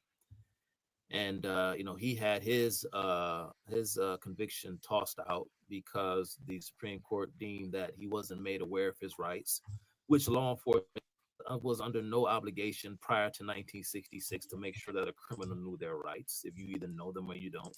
Mm-hmm. So his conviction was overturned. He too was a career criminal. He ended up getting stabbed to death in a bar fight some years later. He was a career criminal, and so was Doree Mapp. She was a career criminal as well. She was linked to a bombing of one of Don King, the famous boxing promoter, infamous boxing promoter. She was linked to a bombing of one of his illegal gambling establishments, which is what led to her conviction because police supposedly entered her home without a warrant and found all sorts of obscene paraphernalia, and she was found guilty of violating the state of Ohio's obscenity laws. But she was a career criminal as well. So all three of them were career criminals. They always seem to be very demoralized people. And I want. you say that because this guy talking about where do I get this stuff from, and I don't know what I'm talking about. Well, Mhm. I just did his work for him, but I did it for the audience that may have been interested in some of those Supreme Court cases. But I'm sorry, Keisha, I cut you off. All good. Thank you for that. But I saw this comment come through and says, "How is it?" This is Rick the Daffrey. How is it just fine? I hope they are still here. How is it just fine when I have to worry about my son being unalived or losing my life just because they happen to live in a time when economy wasn't totally destroyed and some black churches happened Man. happen to have their finances together? I'm not quite sure what you mean, man. I'm not trying to be rude, but maybe you were typing a little bit too quickly. Do you know what that person is trying to say, Keisha? Maybe I need to read it a little slower. How is it just fine when I have to worry about my son being unalived or losing my life just because they happen to live in a time when the economy wasn't totally, I don't know, but at the end of the day, the thing that caught my eye is, how is it fine when I have to worry about my son being unalived or losing my life? I don't know Why do you feel like you have, like, why is that at the top of your mind? Like, is it are they talking about, because I saw somebody make a comment about church bombings back in the day. I'm not trying to be, I'm not about, I guess I will wear a tinfoil hat for a second. We don't really know exactly who was behind a lot of these church bombings. There were many instances where these left-wing activists were bombing their own churches and yes, bombing their own property. What the communists were doing, many communists had infiltrated the Ku Klux Klan, for one, and for two, many communists were engaging in these sorts of activities, sort of like what the SPLC has been accused of by the federal government as we speak. correct. And they would try to blame these attacks on white racists for the purpose of driving more blacks into the waiting arms of the Communist Party. Mm-hmm. And so we don't really know exactly who was behind some of these church bombings. Maybe some of them were genuine acts of racial hatred, but in many instances it was not. And we see a lot of these types of racial hoaxes happening today, from, of course, Juicy Smollett all the way down. These types of things were happening back in the 50s and 60s as well. Yeah, This is nothing new. nothing new. And it's amazing, Keisha. Again, Ryan said something in the comment section, and I'm laughing because as you play the clip, and I'm saying to myself, look at all of these affluent, suit and tie, highfalutin intellectual Negroes, intellectuals and black pastors running around talking about how they're going to be the brain trust of the black community. This kind of W.E.B. Du Bois talented 10th mentality. Where did this come from? Where did all this education and prosperity even come from for you to even come before me and proclaim that you're going to lead me somewhere? How is this even possible? Right? Because there were, as Howard Zinn stated, that's where I got it from, out of the mouth of Howard Zinn himself, based upon his observations, that there were a lot of successful black people around Atlanta, at least. Mm-hmm. But they were successful Black people all around the country. As a matter of fact, to speak of Quisha, MLK, his top lawyer, Clarence B. Jones, I mentioned him earlier. Clarence B. Jones was a wealthy Black attorney who represented Black celebrities in Hollywood in the 1960s. It is said that Clarence B. Jones was so affluent and well off at the time that when Martin Luther King came to his house, he was shocked to find that Clarence B. Jones had a waterfall in his house. Wow. And you know, a black attorney who had a waterfall in his house. King goes to Clarence B. Jones's home and tries to recruit him into the movement. Clarence B. Jones said, "No, I'm straight, bro. I'm making a good living. I don't Mm-hmm. really see the problem here." And Dr. King says, "Okay." And like the slime ball that MLK was, he proceeds to the following day or so, or not too long after that, that their private conversation. King proceeds to go to Clarence B. Jones's church at Clarence B. Jones's invitation, gives a sermon where he attacks and criticizes Clarence B. Jones subliminally to his face in front of the entire congregation, accusing him of being an Uncle Tom. Wow. That's why Clarence B. Jones, in a fit of guilt, he was so guilt ridden, he was so shamed that he went ahead and decided to forego his prosperous career as a entertainment lawyer to join up with the Southern Christian Leadership Conference. So there Wow. were Black people all over the place. But and I don't think people understand, but this is the communists. This is what they do. This is how they move. If you don't understand that, it's a very covert. That's the point. It's covert. It's deceptive. That's how you know it's not from God. Somebody in the comments like, "Oh, it's a solution to capitalism." No, it's not. It is from Satan. It's not a solution to capitalism. Listen here, and like I said before, when it came to capitalism being an ideology and not an economic system, I don't think the person who made that comment even really understands the full weight of what Marxism is and what it entails. I don't think they know. But the thing about it is, when it comes to property and when it comes to things, right, the things that we use, the things that we purchase, the things that we buy, all of the things that we utilize, sir, in the comment section. I'm not trying to be rude with you, man. I'm just trying to listen, man. Please educate yourself. Let me Mm. explain something to you. Everything that we use has a price. Okay. And when you're talking about Marxism versus capitalism from an economic point of view, the question simply becomes who or what or by what mechanisms do these prices get set? Okay. In a state controlled economy, i.e., a collectivist society or a Marxist society, the prices are set by bureaucrats who are appointed by those who control Mhm. the long arm of the state, Yeah, as the opposed people from the Harvards, the right, Columbias, the right, PhDs, the ones who right, are writing the papers. as opposed to a Mhm. market. Now, when you have a Marxist economy, and this is why you don't have Wrong word. black success by and large, because black people buy into all of this collectivist nonsense. If I were to, I was listening to Andrew Clavin, who I said on many occasions before. Go And I, ahead, I just want to say Ryan has entered the chats or wants to come up, but if you want to go ahead and finish your point. Like I said, if people like to exploit grievance by pointing out factors like relative inequality, meaning that you may not have as much as someone else has, but that tide is going to lift. That rising tide is going to lift every boat. You may not have everything that you feel like you deserve, but you have the opportunity to get the things that you want if you're willing to work hard enough. The problem is when you have a small collection of bureaucrats that are setting prices for the entire society. Prices don't always reflect costs, because prices in a market-based economy reflects costs. And so Mhm.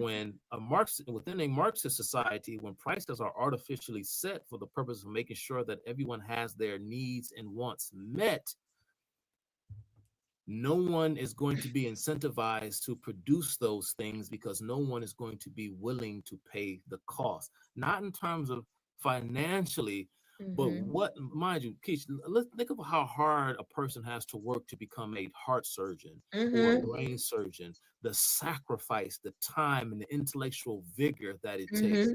And you're going to tell me that I have to sell myself short because everyone deserves a good doctor? Well, if everyone deserves a good doctor, when you Marxify a society, then no one's going to have a doctor. That's it. I'm gonna bring up Ryan because it's getting late in the day, late in the night. What's up, Ryan? How are you? Welcome. How you doing? How you doing tonight? I'm good. Thanks for being here. All right. You done made your way up. You ain't thumb thugging in the comments. What do you got on the Of top? course. Well, there's a few points. I was just letting them go because, I mean, I like to hear people out. I really don't. I really don't understand where you all have like such a problem with like socialists and Marxists and all this other stuff. I understand it's not a good system, but all the critiques you all have of that, I don't really hear you all say anything bad about capitalism. What is And I just wonder, capitalism, if you don't mind me? Can you define it for me? What is your understanding of that Chuck, in your term? words, you would simply call it a free market. You would say if you work hard and you do the right thing, you'll get the right result, right? That's not necessarily the free market system, but how do you define it though? What is your like? How would you define capitalism? I would define it as an unfair system that is That's not a controlled by a definition. small What group. is it though? Not That's what I'm trying to say. Capitalism is a system that is controlled by a small group in different sectors that can set the price however they want to, right? Am I wrong or right so far? You're wrong. No, That's you're wrong. actually No, you're wrong. You're dead Marxism. wrong. That's Marxist. All right, all right, all right. You're dead Bet. What's I got a capitalism? question. I guess got Give a me question for you, capitalism. No, Ryan. wait. Give me capitalism. I'm gonna let you cook, bro. I'm gonna let you cook. Don't worry about it. What's your definition of capitalism? Give a person a rope. Let them hang themselves, bro. I'm gonna let you cook. You already did that, bro. You already did that with the law talk. Look, what You is already did that with the law talk. Ryan, stay focused. What is capitalism? What is capitalism? When you say control, when you say people, small group of people controlling, I can't remember exactly the noun you use, but do you happen to belong to a union? I'm curious.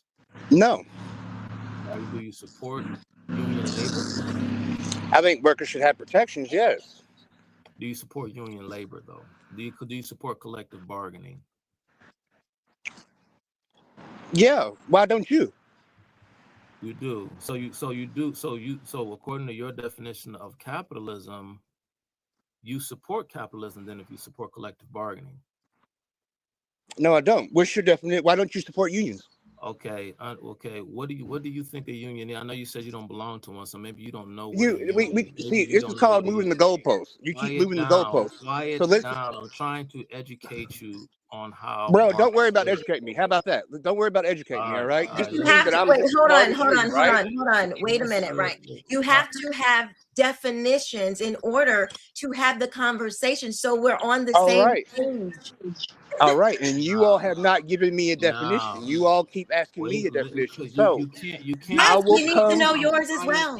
Quiet. I will come. Down. Okay, I've told you Quiet mine, and you down. interrupted me. No, I've told you mine, and you interrupted me. So now I'm giving you all. Mute him so I can educate the audience on why I'm asking him the question that I'm asking. Hold on. He specifically remarked that capitalism is a system wherein a small cabal controls a certain segment of the market. Okay, and that is precisely what a labor union does. What a labor union does, it monopolizes a certain aspect of the labor market and sets prices for the entire industry. Hello, genius. This is why I'm from Detroit.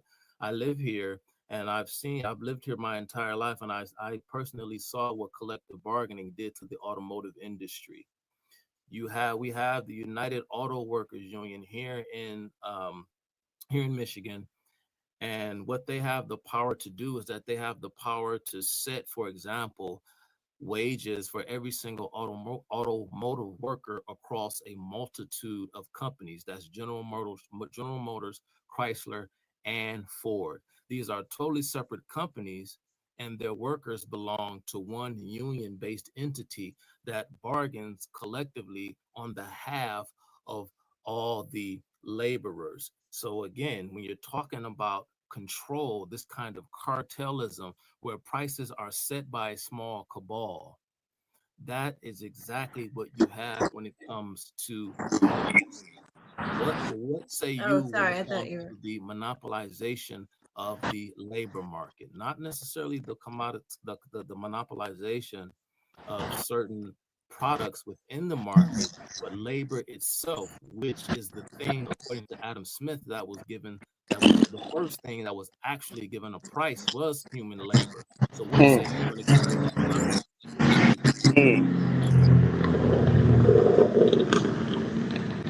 You can respond, Ryan. You just So who would you say your doesn't? background is really loud. Can you There, like yeah, there's a bunch of cars going by.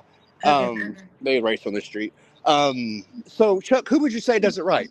If you think a union is the reason why Detroit is the way it is, not because they're sent overseas, right? But Yeah, I you know, tell and me. you get cheaper cars that are of higher quality, and the consumers in the United States purchase foreign cars because they want them. Okay, But we like things but American made, though, right, Chuck? one of the major reasons why a lot of our jobs were offshored was because of artificially set labor prices. Because what you cannot do is you cannot stagnate the price of labor at the expense of innovation and development. Because in economy, as I forgot who the philosopher was, or who might have been a sociologist or an economist came up with this, or he described an economy as a creative. How did he frame it? It was like an oxymoron. He called it a destructive and active destructive creativity. That is what begets process or progress. It's a part of the process. When we progress, we inevitably destroy the act of progression. So when we artificially set labor prices, employers, they know what the market suggests is an adequate price for a person's labor. But when collective bargaining refuses to allow someone else who's willing to work at a lower wage work for that wage that the employer is willing to offer, because it's their property, it's their money that they're paying you. This is why they, of course, they outside, they picket, they block scabs from coming in, and they think that the scab is doing a disservice to them because they think the job belongs to them in perpetuity. Mm. That they're going to bargain as a collective, as opposed to one person being like, "Hey, I don't need that much money. I want them to work for less." But they think that it is immoral for someone to undercut their demands.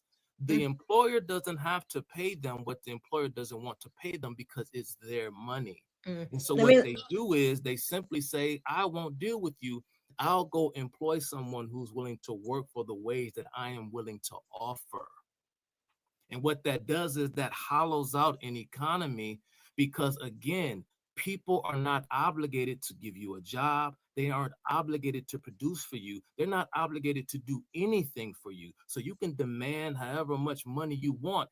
They don't have to pay you. That's the way the world works. That's who, Chuck. Oh my goodness! sit. No. It's not. Oh my goodness. Okay, so if a I'm union, gonna answer for him. Can I I was answer you? talking. So No, if a you asked union me a is the question. wrong way, then who's the right way, right? Who You keeps have. these billionaires? Who I, keeps billionaires in check, right? Or they? Oh, let me guess. They don't need any oversight, right? Because they always do the right thing, right, Chuck? They always do the right thing, right? we have laws in this country and not all Oh, here you go. laws in this country, and not all regulations, and not all regulations are inherently bad. I think that we in the United States, I think we are overly regulated, of course, but But you think that I don't have any issues with billionaires, but because but time out now, because billionaires make my life a lot more comfortable. You see, there's no, only it's two ways. wow. Only What a two ways. capitalistic thing to say. Wow. You're Wow. on a phone right now because of a billionaire, sir. We're on this Wow. internet because of a billionaire. No. Hey, Hey, billionaires. let me tell you this. Let me tell you this. Let me tell you this. Let me tell you Ryan this. to- Before you all say No, anything. wait. Hold on, Chuck. 1 second, Chuck. I do want to hear Ryan. No, that's what I'm saying. I'm going to let Ryan speak his piece, and I'm going to get off of here because, quite That's smart. frankly, I don't. All right, Ryan, look. Because he thinks that Don't he's do making that. a good show of himself, and he's really embarrassing himself. And I don't listen. You can keep throwing all these names. I don't have to throw names, bro. Answer questions. Answer questions, bro. Bro, I just gave you a whole rudimentary breakdown of basic economics 101, and then your simple response to me, like a 2-year-old, was "says who," as if I were to approach you with my hand out and ask you for something you don't want to give me. If I show up at your front door and knock on your door and ask you, "Hey, sir," because we used to, little kids used to do that back in my own neighborhood when I was growing up. When kids wanted to make a buck, they would go around the neighborhood and they would knock on neighbors' doors and ask if they wanted to have their grass cut. "Hey, mister, can I cut your grass?" How much? I'll cut your entire lawn for $20. Oh, nah, man, no, thank you. I said no. Now, you mean to tell me if someone demands that I pay them $20 to have them cut my grass, I'm obligated to pay them money to cut my grass when I don't want their services? Labor is a service. I don't need your labor. If I don't want your labor, I don't want it. All right. So what do you say to that, Ryan? All right. Who started a business? Who started a business without workers? Who started a business without workers? You're not answering the question. I know. Because you can't hear me. Listen, I'm trying to say bye. Goodbye, Quisha. I'm all right, peace. I don't cast pearls before swine. Ooh. So, Quisha, I'm gonna get up off of here. I mean, seriously, you see that? I mean, if I'm speaking to somebody and I think that they are somewhat sensible and have some modicum of intelligence about them, even bottom line wasn't this stupid. So I don't cast pearls before swine. It's like trying to explain quantum physics to someone who doesn't understand basic arithmetic. It's like talking to a child. I'm not gonna waste my time. So, Quisha, you have a good night, okay? Maybe thanks for coming on. That was really, really good. I'll see you later. Thank you. Ryan. Lord, boy. Okay, you don't believe I knew it would go like that because it's so simple just to answer a question. It's for so you, simple as to well, answer though, a question. It's very simple to answer the question. That's the same tactic that you all always use. Give me your definition. You all don't ever give any definitions. It's not a tactic. It's a way It is a tactic. This is a debate. You, when you started this channel, whether you want to admit it or not, there are tactics that you use. That is the way it works, if you like it or not. There is no reason for him to get that frustrated and to get off and to say this and to say that. You came on here with the battery in your bag. Anyway, I am not frustrated. Well, whatever this when is, people pass off wrong information. Look, Ryan, go ahead. How is it that you can have a conversation, a reasonable one, if you don't understand where each other is coming from? You keep talking. You let one person talk. Because you're wrong. You let one person talk. That is wrong, and then you Ryan. let I will the tell other you why. person talk. Just so you're saying for a second. You don't listen for a second. If you keep talking, but you have not defined what you both believe, you're going to be talking in different talking past each other. You're not even going to be talking about the same thing.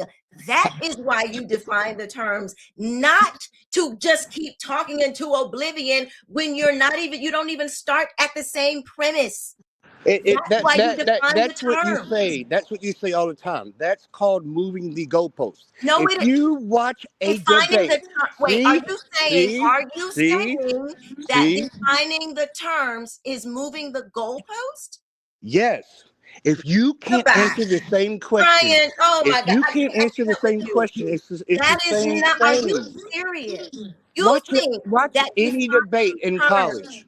You think that defining terms, giving a definition of something that you're talking about is moving the goalpost?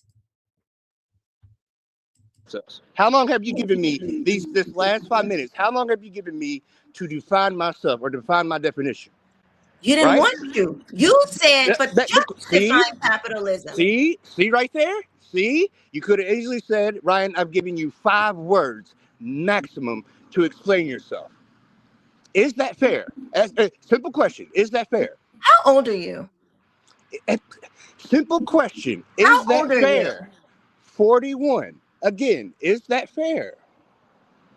Is it fair that you get to say about 20, 25, 30 words, and yet as soon as someone else tries to do the same thing, which is called, if I may be mistaken, common courtesy, you interrupt them because they don't say the first right 5 words that you think? No, I interrupt you because you're going off in a wrong direction. There is no Let me excuse tell for you interruption. why I go off on you for real. Okay. There's no excuse for interruption. You cannot find a group of people that will say there is an excuse to interrupt somebody. Whether you like it, this is a dictatorship over here, okay? That's not healthy. That's not a good statement. That's not a good. I can't do it. Sorry, y'all. Can't do it. You can't. You cannot have a person who is that ignorant at 41 years old to try to have a conversation with. If you think defining your terms to have a conversation means moving the goalpost, how is it moving the goalpost? We don't even have a goalpost yet. We're just defining the terms. We're just warming up. But you can't have that kind of you can't have a conversation with that. You cannot. Okay. That is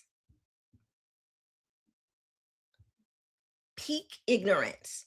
That is 41 years of, I don't know what, just sitting in front of the TV.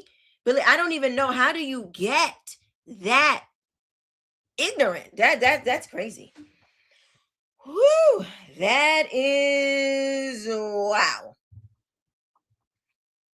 This man want to talk about fairness, but you think you want to say, oh, it's fair, do what's fair, but you think that someone else should get to determine what you work for, how much money you decide you want to make or not work for.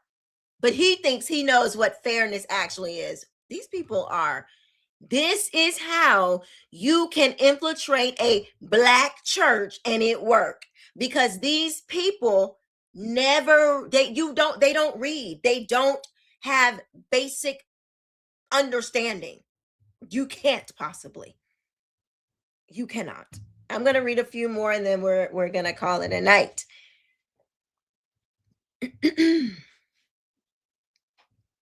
Paul says, thank you, Chuck. You can't argue with an idiot. Whew. Wow. Karen says, yeah, he's emotional and doesn't listen. Megan says, and we were willing to give Ryan a chance to, and all he did was poop all over it. Okay. Mrs. Gray says, he is immature and he thinks he's a victim where others, he is, and thinks he is a victim where others, they are responsible for his life. The theys are responsible for his life. Megan says Ryan is digging his own grave. Maru says, hi, Maru. He says, sometimes it's just best to walk away from stupidity than entertain it. Indeed. Rick says it's establishing a base understanding because people define words differently. Exactly.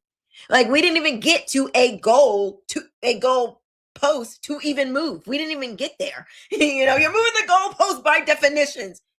I have never heard such an insane thing. I've never heard anybody say anything like that.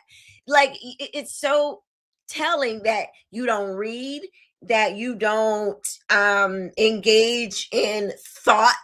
You don't have fruitful thoughts. If you believe that defining a term, how do you even read a book?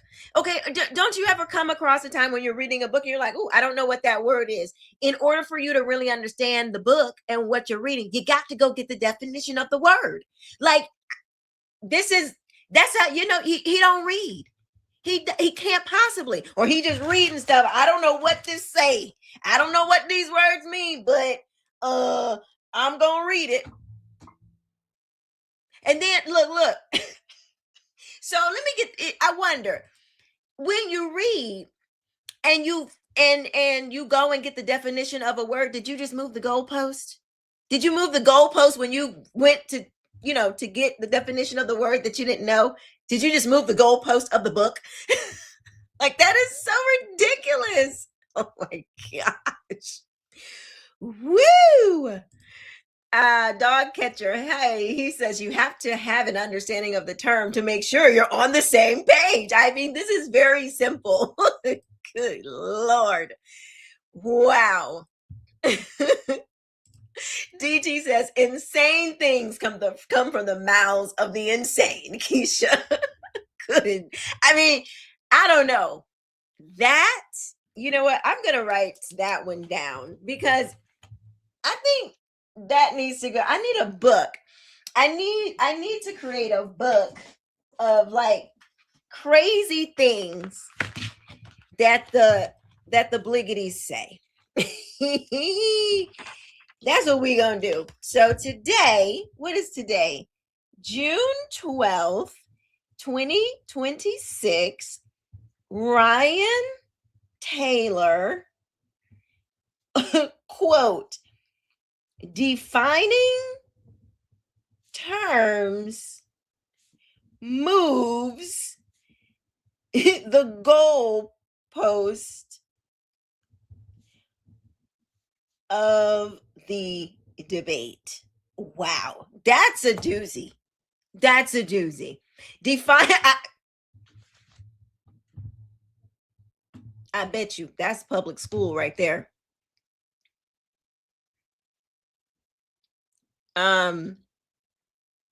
Let's see.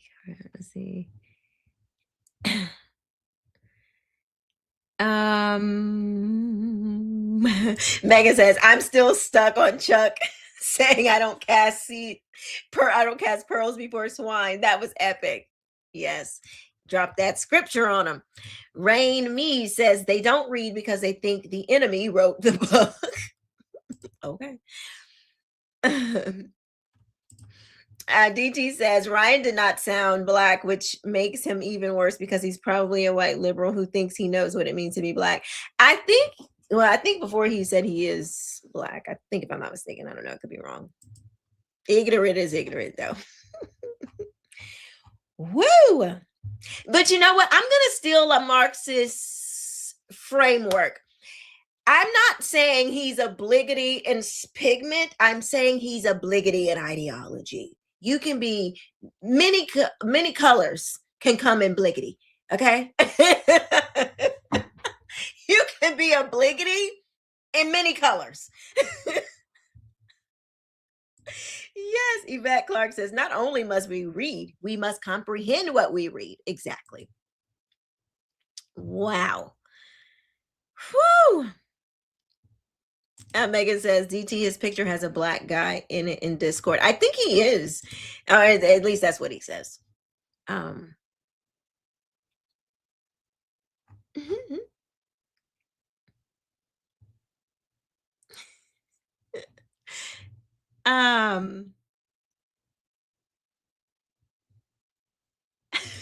Mrs. Graham said, oh yes, mind melted indoctrination. Okay, straight bot mode.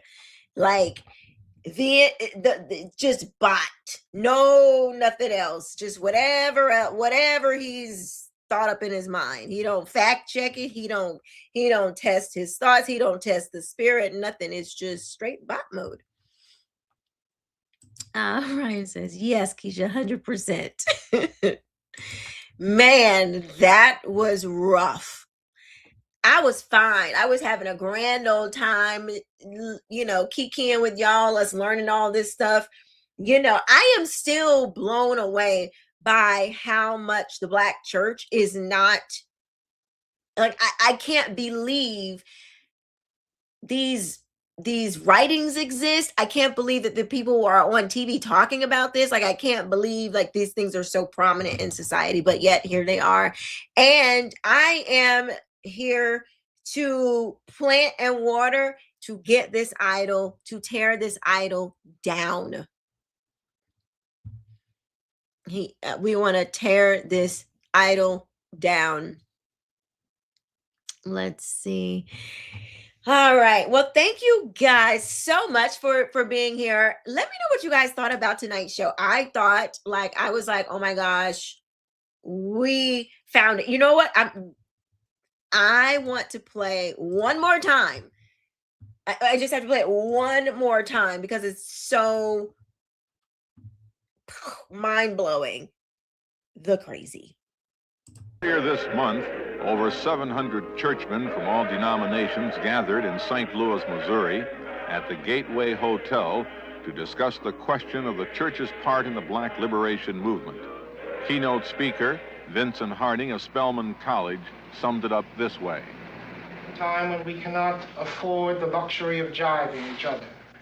I wonder if we know and if we're ready to deal with and face the fact that there are a lot of Black folks who can't believe that there is a Lord, and certainly not a precious one, because they. Okay, I know I said I'm going, but I'm just saying, okay, if this is over 700 Black preachers. Now, if you went to a conference and it was a Christian conference and the Christian got up on stage and said, there are many Black people who can't believe in in the Lord and certainly don't believe he's precious, what would you do? What would you do? If a preacher gets up there and says something so blasphemous, or a theologian or whatever, somebody who represents Christ, who says that they come in the name of the Lord, and they're like, we don't even want your Lord, and he certainly ain't precious, do you just sit there? Or, exactly, Katie, he sounds like an atheist. Like, I'm either getting up, if it's not something where I can openly object, or with something like that, I might openly object. It's not a church service. I'm not disrupting the service. This is a conference. I'm like, excuse me. Yeah, I would probably be that person.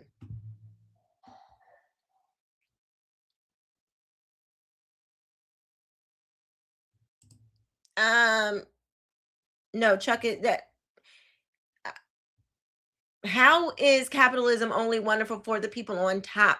Many times the people, because of the free market system, which is what is the correct term for what we're talking about, the free market system is what allows for people to get out of poverty.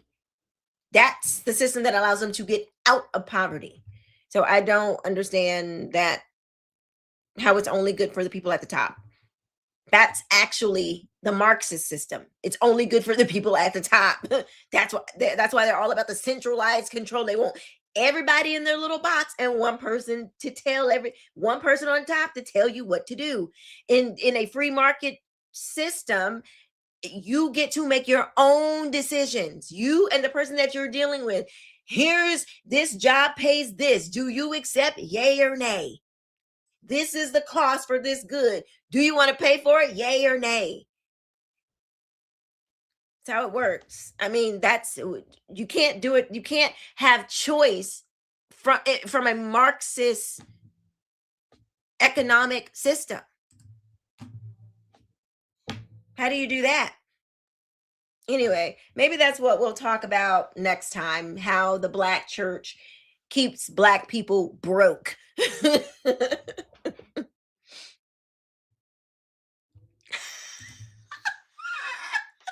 Paul said 700 Black pastors, Quisha. You object all by yourself. You getting jumped, sis. You know what? I don't even believe those people would do that. I think, you know what I think would happen? I think other people who heard what he said, but they was too scared to say something. I bet you one person getting up and saying, "What the ham sandwich are you talking about? That's not the Bible. Are you crazy?" and run his behind up out of there.